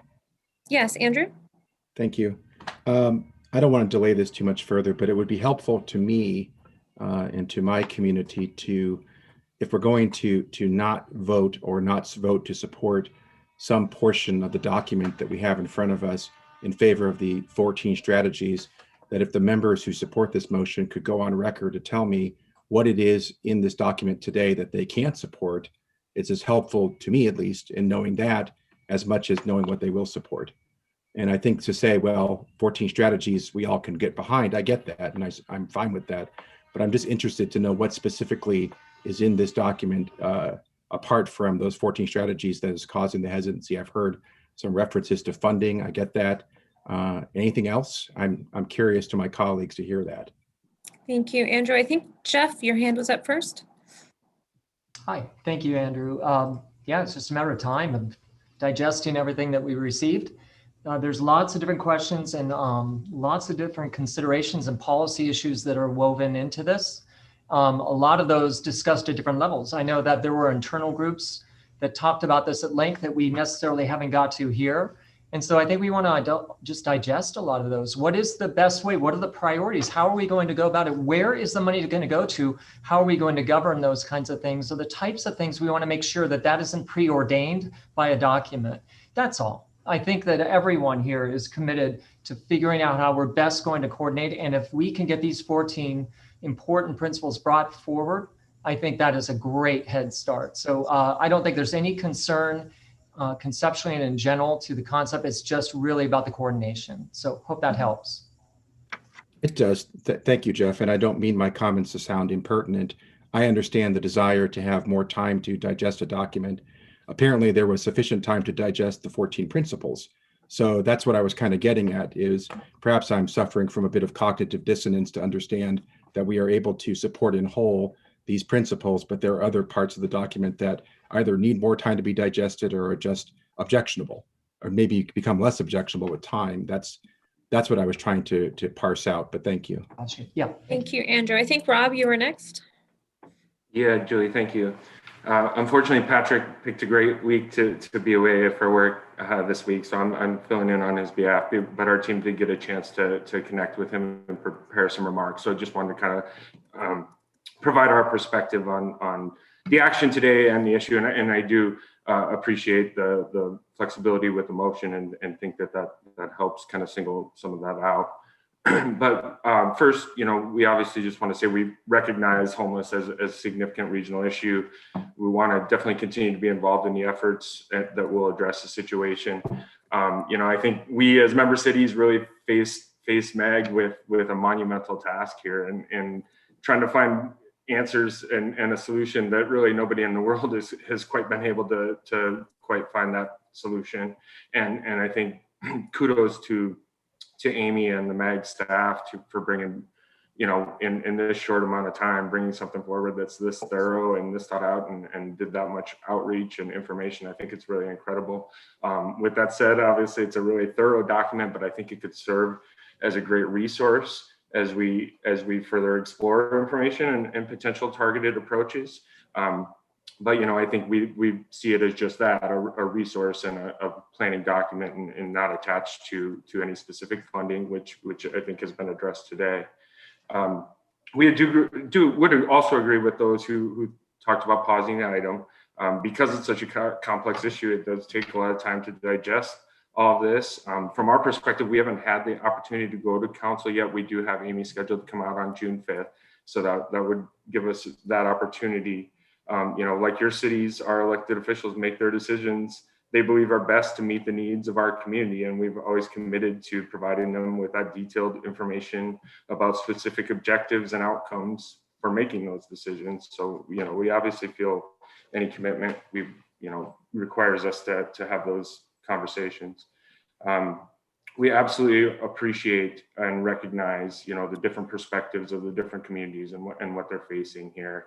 We appreciate the urgency of the issue. Just understand that's kind of led to these conversations about sort of the funding commitments. It's blurred the lines a little bit with what we're faced with today with the regional strategy portfolio. And I think we would just caution that we don't allow that urgency to rush us into a solution instead of, using this incredible resources put together and understanding the complicated equation that might result in a more effective and efficient solution for the region. And that's why we think more discussion is necessary. I think there's also, Roger, I think pointed out, there's multiple variables that really should be part of these discussions about identifying a targeted approach, funding that approach, including process and logistics, inclusion of outside stakeholders, additional potential funding sources. And I know obviously Amy talked about that those are included in the next steps and identifying some of those. But again, just to close out, just wanted to kind of give our perspective. We recognize the issue of homelessness, and we are really willing to be part of the solution. And we really do appreciate, what the different communities are facing and the climate that's there. We do feel there's a significant benefit to taking some time to prepare a real thoughtful, measured approach that will lead to a more sustainable outcome. So, thank you. Thank you, Rob. Charles. Madam Chair, yeah, just to clarify, I think the 14 strategies are a good place to start. Amy and her staff did a phenomenal job over the last 8 to 10 months with all the strategic groups and the meetings that she had. And this document came out on Friday, and I absolutely would love the staff to take a look at it, because I'm not the resident expert, they are. I think the strategies are a great place to start. I need staff to have time with it. And then I'd like to send something out to the council so they're aware of it. So I don't want to adopt the whole document, but I think the strategies are a great place to start. And I think we should do that. Thank you. Thank you. Thank you. And Rob, your hand's still up, just FYI. John Cross. Oh, thank you, Madam Chair.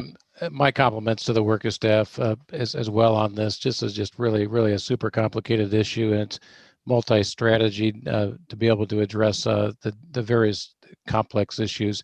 I am generally supportive of moving forward with this, but I will have to say that there is an interest, I think, by our elected officials to make sure that we are identifying the cost for implementation. So these various strategies all have a certain resource allocation need for each individual one.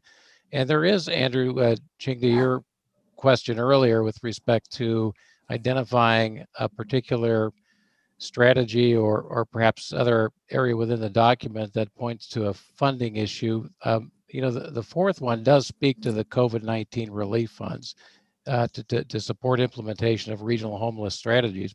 48 hours ago, just to put, with Pink Creek situation, we had 70% more in COVID relief funds than we do today. So we have less resources to even bring to the table if we're able to do so with respect to whatever those strategies might be. But if I'm going to jump into the shoes of an elected official, I think that they would want to understand, okay, how big is this bread box that we're talking about with respect to these strategies? So I think if we move forward, my recommendation would be that we really isolate that as an issue that is going to be coming later with a lot more thorough and in-depth research and with a series of perhaps options and other recommendations. Thank you, Madam Chair. Thank you, John. Josh? Yeah, can you hear me, Madam Chair? I can. Excellent. Thank you. I don't need to repeat the kudos to staff for the excellent work. I can only imagine how difficult this has been to put this together and the number of stakeholders involved. And certainly this issue affects all of us, but affects all of us differently. And that makes it hard to put together a report that is digestible to all of the cities at the same time and using the same strategy. So thank you for doing your very best. I think in the past, some of the reluctance I've had with this Uh-oh, we're losing you.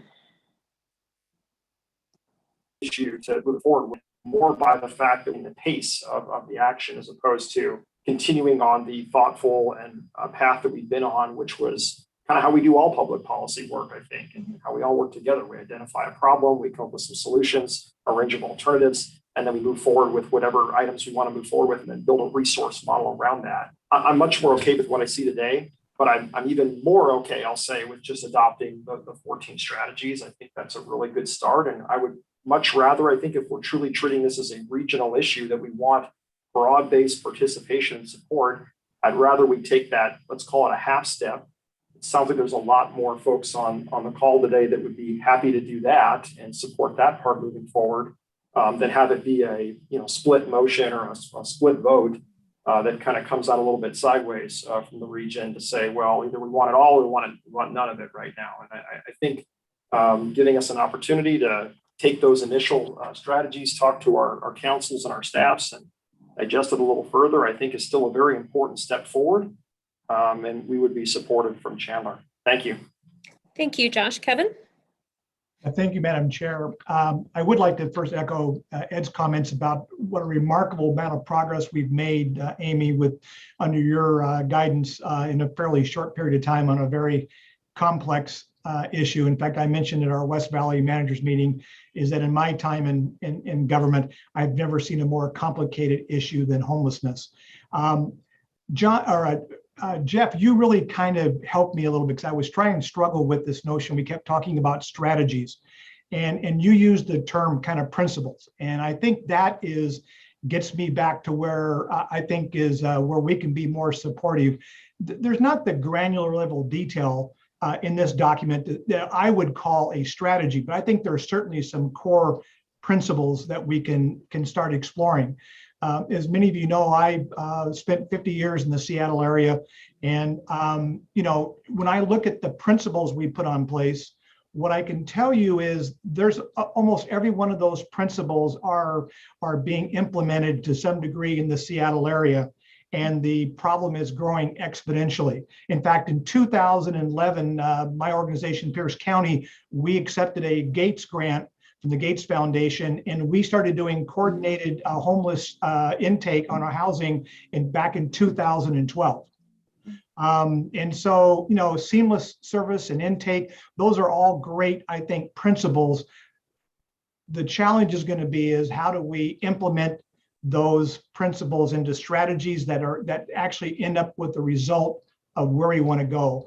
And so I think that the city of Glendale, we easily recognize that homelessness isn't equally dispersed throughout this region, but it is clearly a regional problem. And so we want to make sure that we're stepping up and helping to be part of the solution.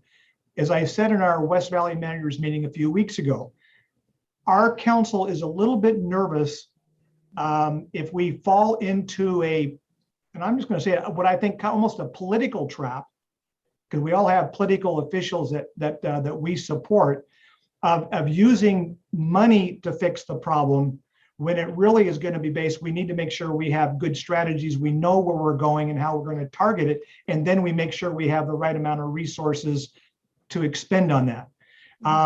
The Seattle King County region is spending annually on homelessness of what we probably should have been almost to the level of what we just got done talking about on a Prop 400. I mean, their amount of money is not in the millions, it's in the billions of what they're spending in a region, and it's still a growing problem. So we just want to make sure that that the hard part is really going to be those strategies. We want to be at the table with that, and we want to be there to help fund, help fund those.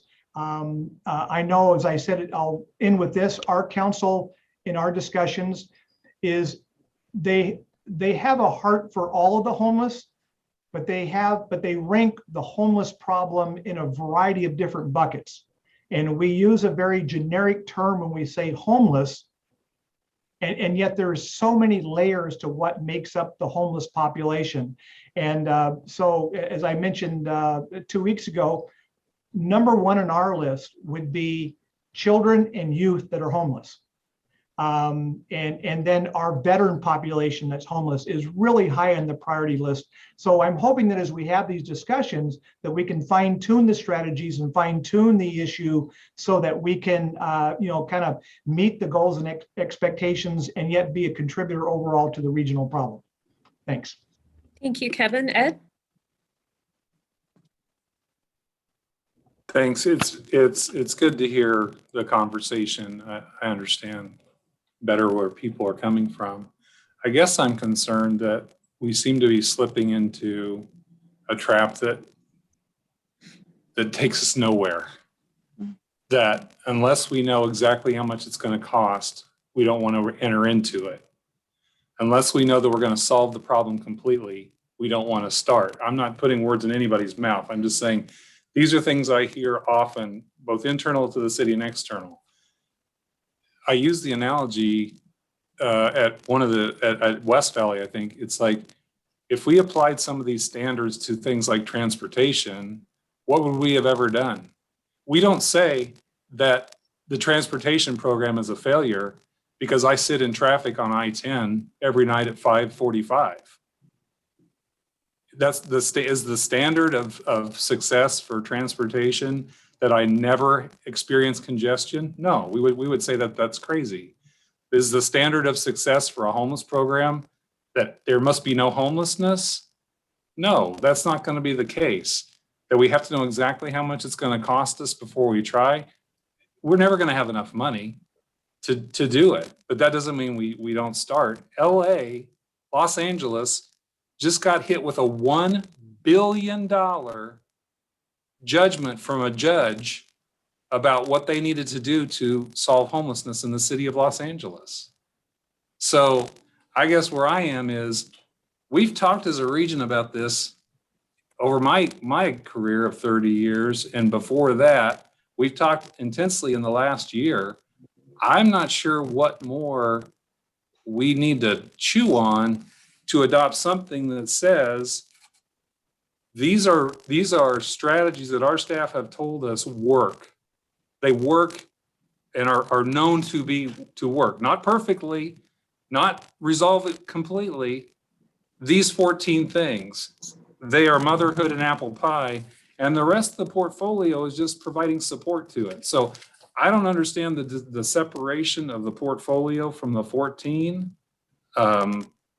I think we need to take a move to say, as a region, this is important, and we're going to put our votes where our mouths are. So that's where I stand. Thank you, Ed. Andrew? Thank you, Madam Chair. I really appreciate all of my colleagues who have responded to my ask to have additional information as to some of their hesitancies, and listening to that and trying in the spirit to find consensus so that there is not the risk of a divided vote on this incredibly important issue. I would like to offer for consideration an amended and/or substituted motion. And that amended or substituted motion, depending on how you want to handle it procedurally, would be something along the lines of saying that MAG Management Committee moves to approve the document as submitted, comma, but with the understanding that for any and all details above and beyond the 14 strategies or 14 points that we've talked about, that the managers request and expect to have additional information provided in time for, a supplementary motion at the first and most convenient MAG Management Committee after this one. In other words, if you commit to saying the document is fine, but we really like the 14 because we can all coalesce around it, but not to reject the rest or to pause it for who knows how long, let the region have the opportunity to provide whatever details that each of you who have said something, and those of you who haven't, but are inclined to support the motion, to understand that your support does not bind you forever. It just simply says this document is fine. We have areas that we clearly think we need to support, but we also have areas that we want additional information about, that additional information doesn't mean that we reject it. So I would offer that in substitution, and I would look for a second. Thank you. We have a substituted, and I'm probably gonna need help with Robert's rules here, but we have a substituted motion on the table. Is there a second? Second. Okay, so my understanding of Robert's rules is we would need to now take a roll call vote, or can we continue the discussion? I think you can continue discussion, and then you can do it. Because the motion is now out there. No one else has discussed the new motion.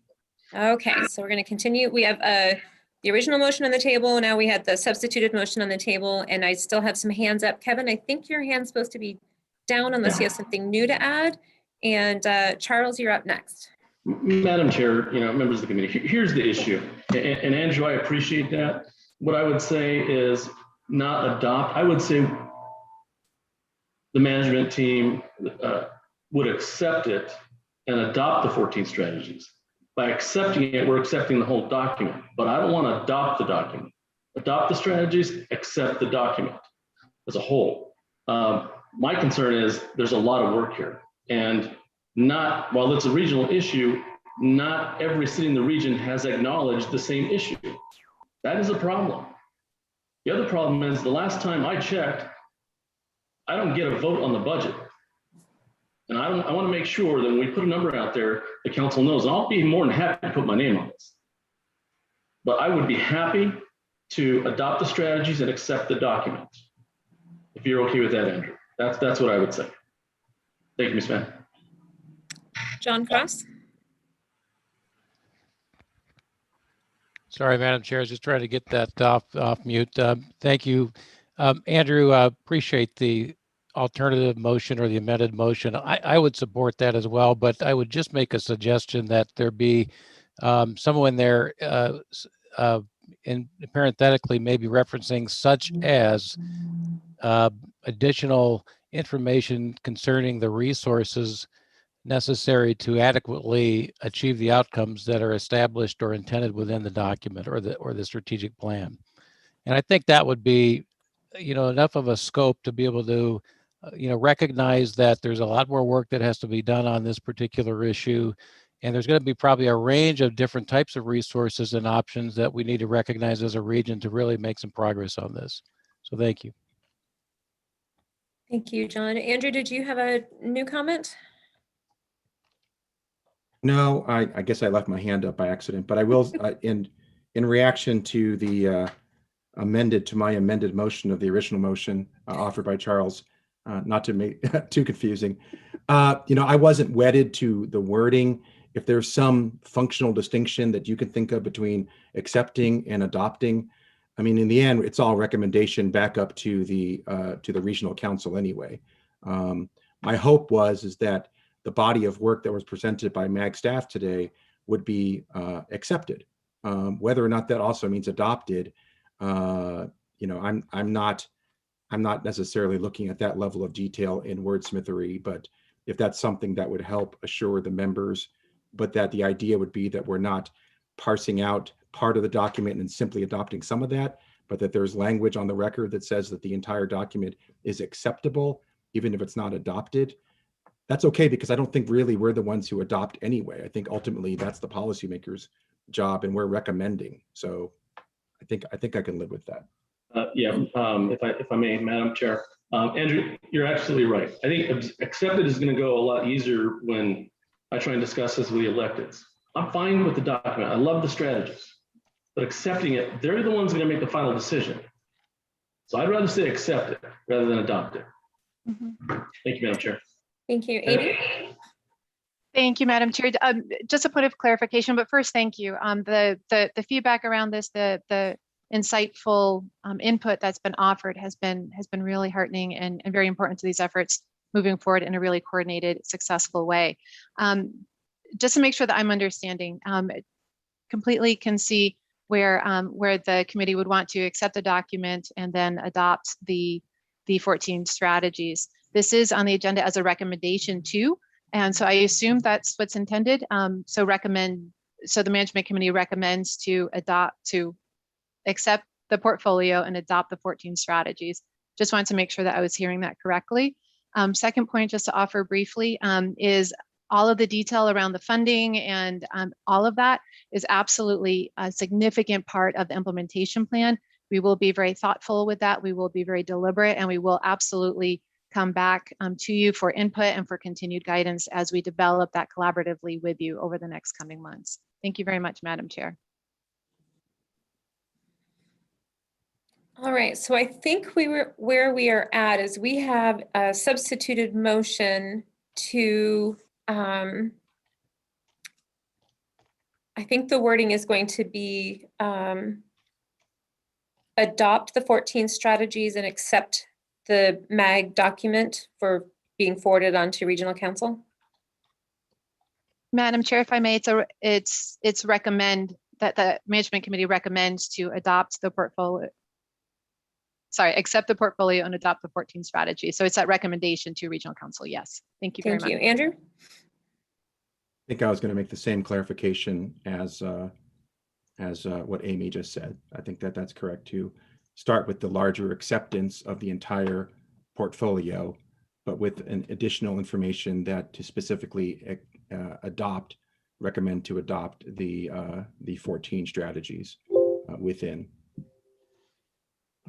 It might be easier, perhaps from procedural and under Roberts, that if the original maker of the motion thinks that the things that I've offered and has been subsequently amended is acceptable, that they could simply withdraw their motion and then there would just be one motion, if in fact that's true. Madam Chair, I seconded the first motion, but I would be in favor of the way Amy and Andrew just put it.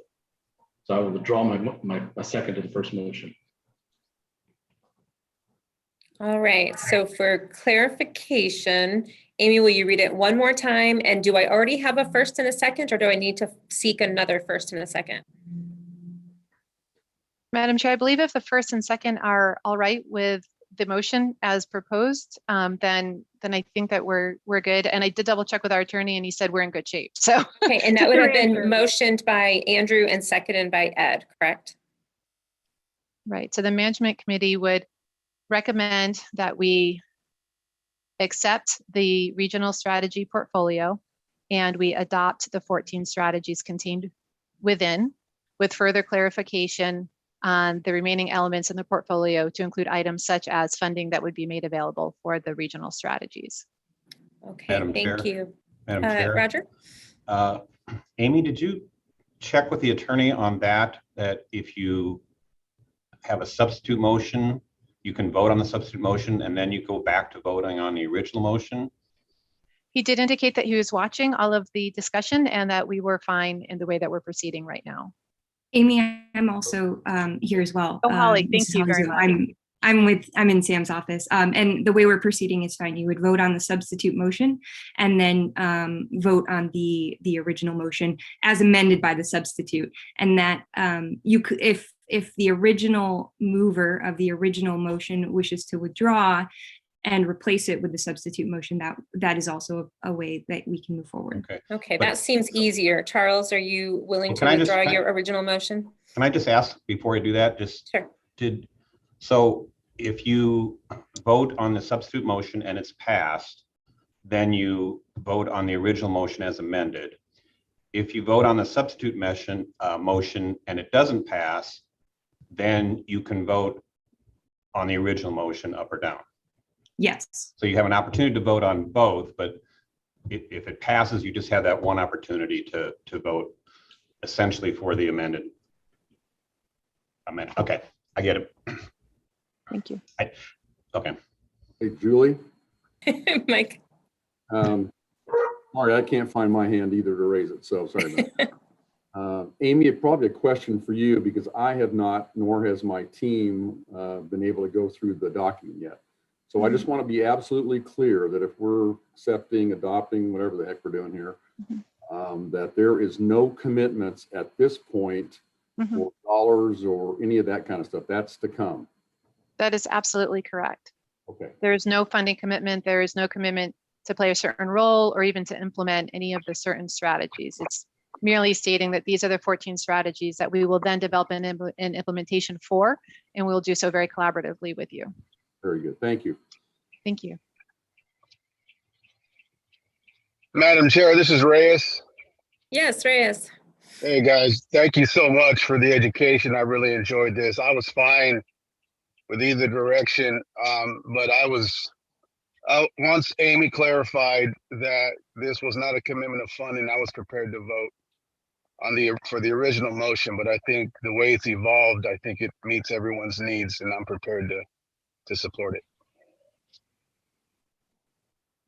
Thank you. So do I need clarification from Charles on whether or not he's withdrawing his original motion before we proceed?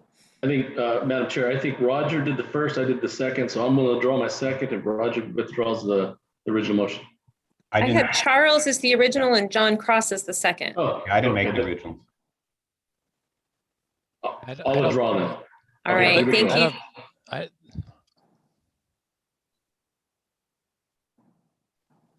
Are we good to go ahead and have a roll call vote on our substituted motion?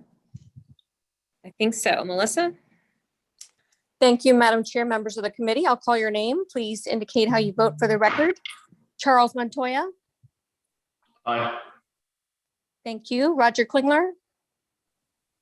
No, on this one, I would have voted for the original motion. Okay, thank you, Roger. Joshua Wright. Yes. Thank you. Crystal Dykes.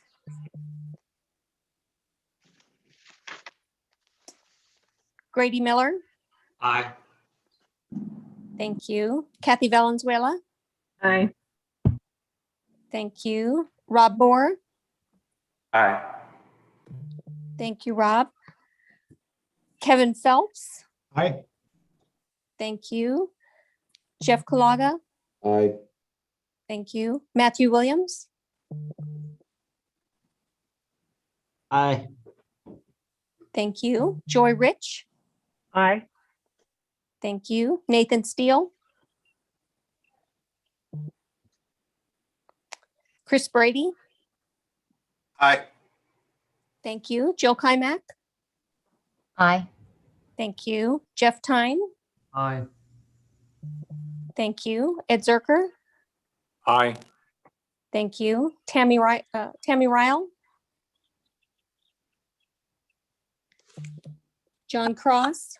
Aye. Thank you. Brad Lundell. Aye. Thank you. Mike Frazier. Aye. Thank you. Andrew Ching.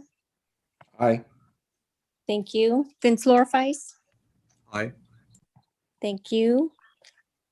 And Chairwoman Karens, how do you vote? Aye. Thank you. Madam Chair, Yes. this is Brent Billingsley. I've been here the whole time. I just couldn't figure out how to get off mute. I'll vote aye. Thank you, Brent. And Madam Chair, this is Reyes. I usually go after Andrew. That's what I was ready to go. okay. So no, don't worry about it. It's a lot, Melissa. So I just wanted to make sure I was supportive and I vote yes. Thank you, Reyes. So is there anyone else? Jody votes yes. Thank you. And that motion does carry with one no vote from Mr. Klingler. All right, thank you. Item number 8, we will not have a legislative update today. So moving on to item number 9, which is request for future agenda items. Do we have any requests by membership for an item on a future agenda? Madam Chair, Yes, you Eric? missed an item. I did. The item before the I missed legislative number update. 7. See, I was writing notes all over it on my motions and it got lost. My apologies. Let's move back to item number 7, which is American Rescue Plan Transit Funding Distribution. MAG Transportation staff, Steph Stearns, will provide a report. Good afternoon, Madam Chair and members of the Management Committee. I will try to be brief with you this afternoon. This item is on the agenda for action. Next slide, please.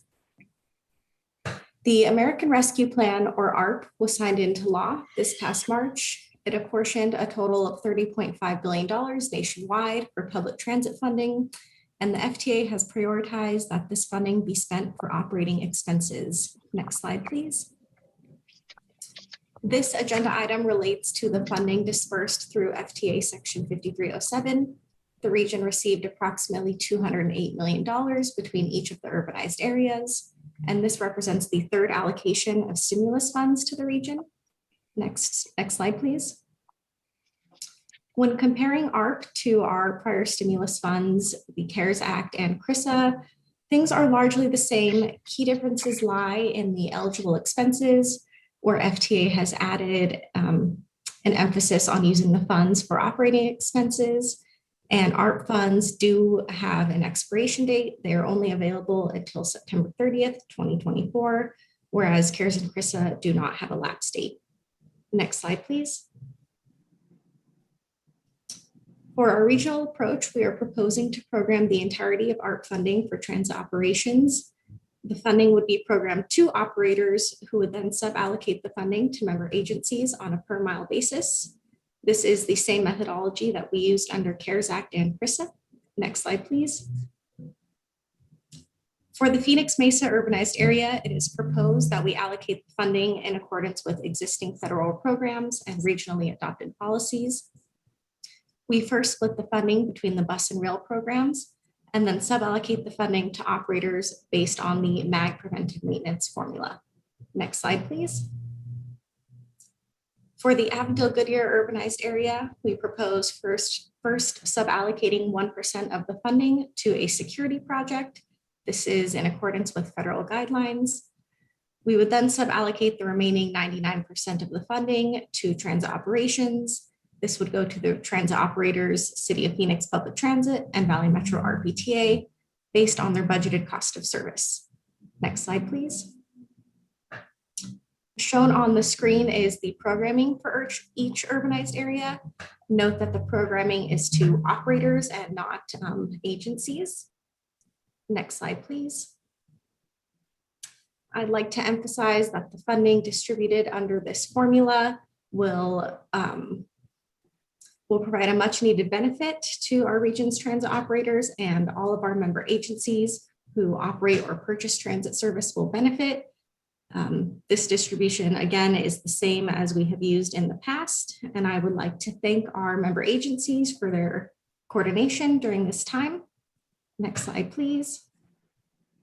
And Madam Chair, members of the committee, that concludes my agenda. The action requested of you is on the screen. I'm happy to take any questions. Thank you. Thank you, Steph. Are there any questions from membership? This item is on the agenda to recommend approval of the proposed American Rescue Plan Act of 2021 funding distribution. I'm sorry, Charles, go ahead. Oh, sorry, Madam Chair. No, a quick question. So you're saying this funding has to be expended by 2024, correct? So is that going to be, I didn't take a look at the diagram, but is that going to be the 1 year of funding for the RPTA, or are we going to split it over the 2 fiscal year period?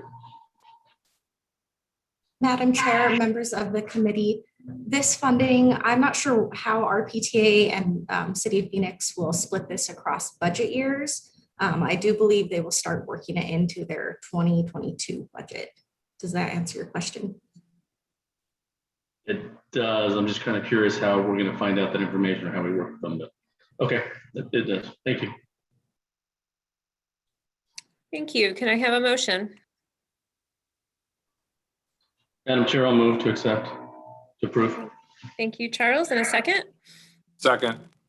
Thank you, Ed. Okay, we have a motion and a second. Any further discussion on the motion? Melissa, roll call vote, please. Thank you, Madam Chair. Members of the Management Committee, I'll call your name. Please indicate how you vote for the record. Charles Montoya. Aye.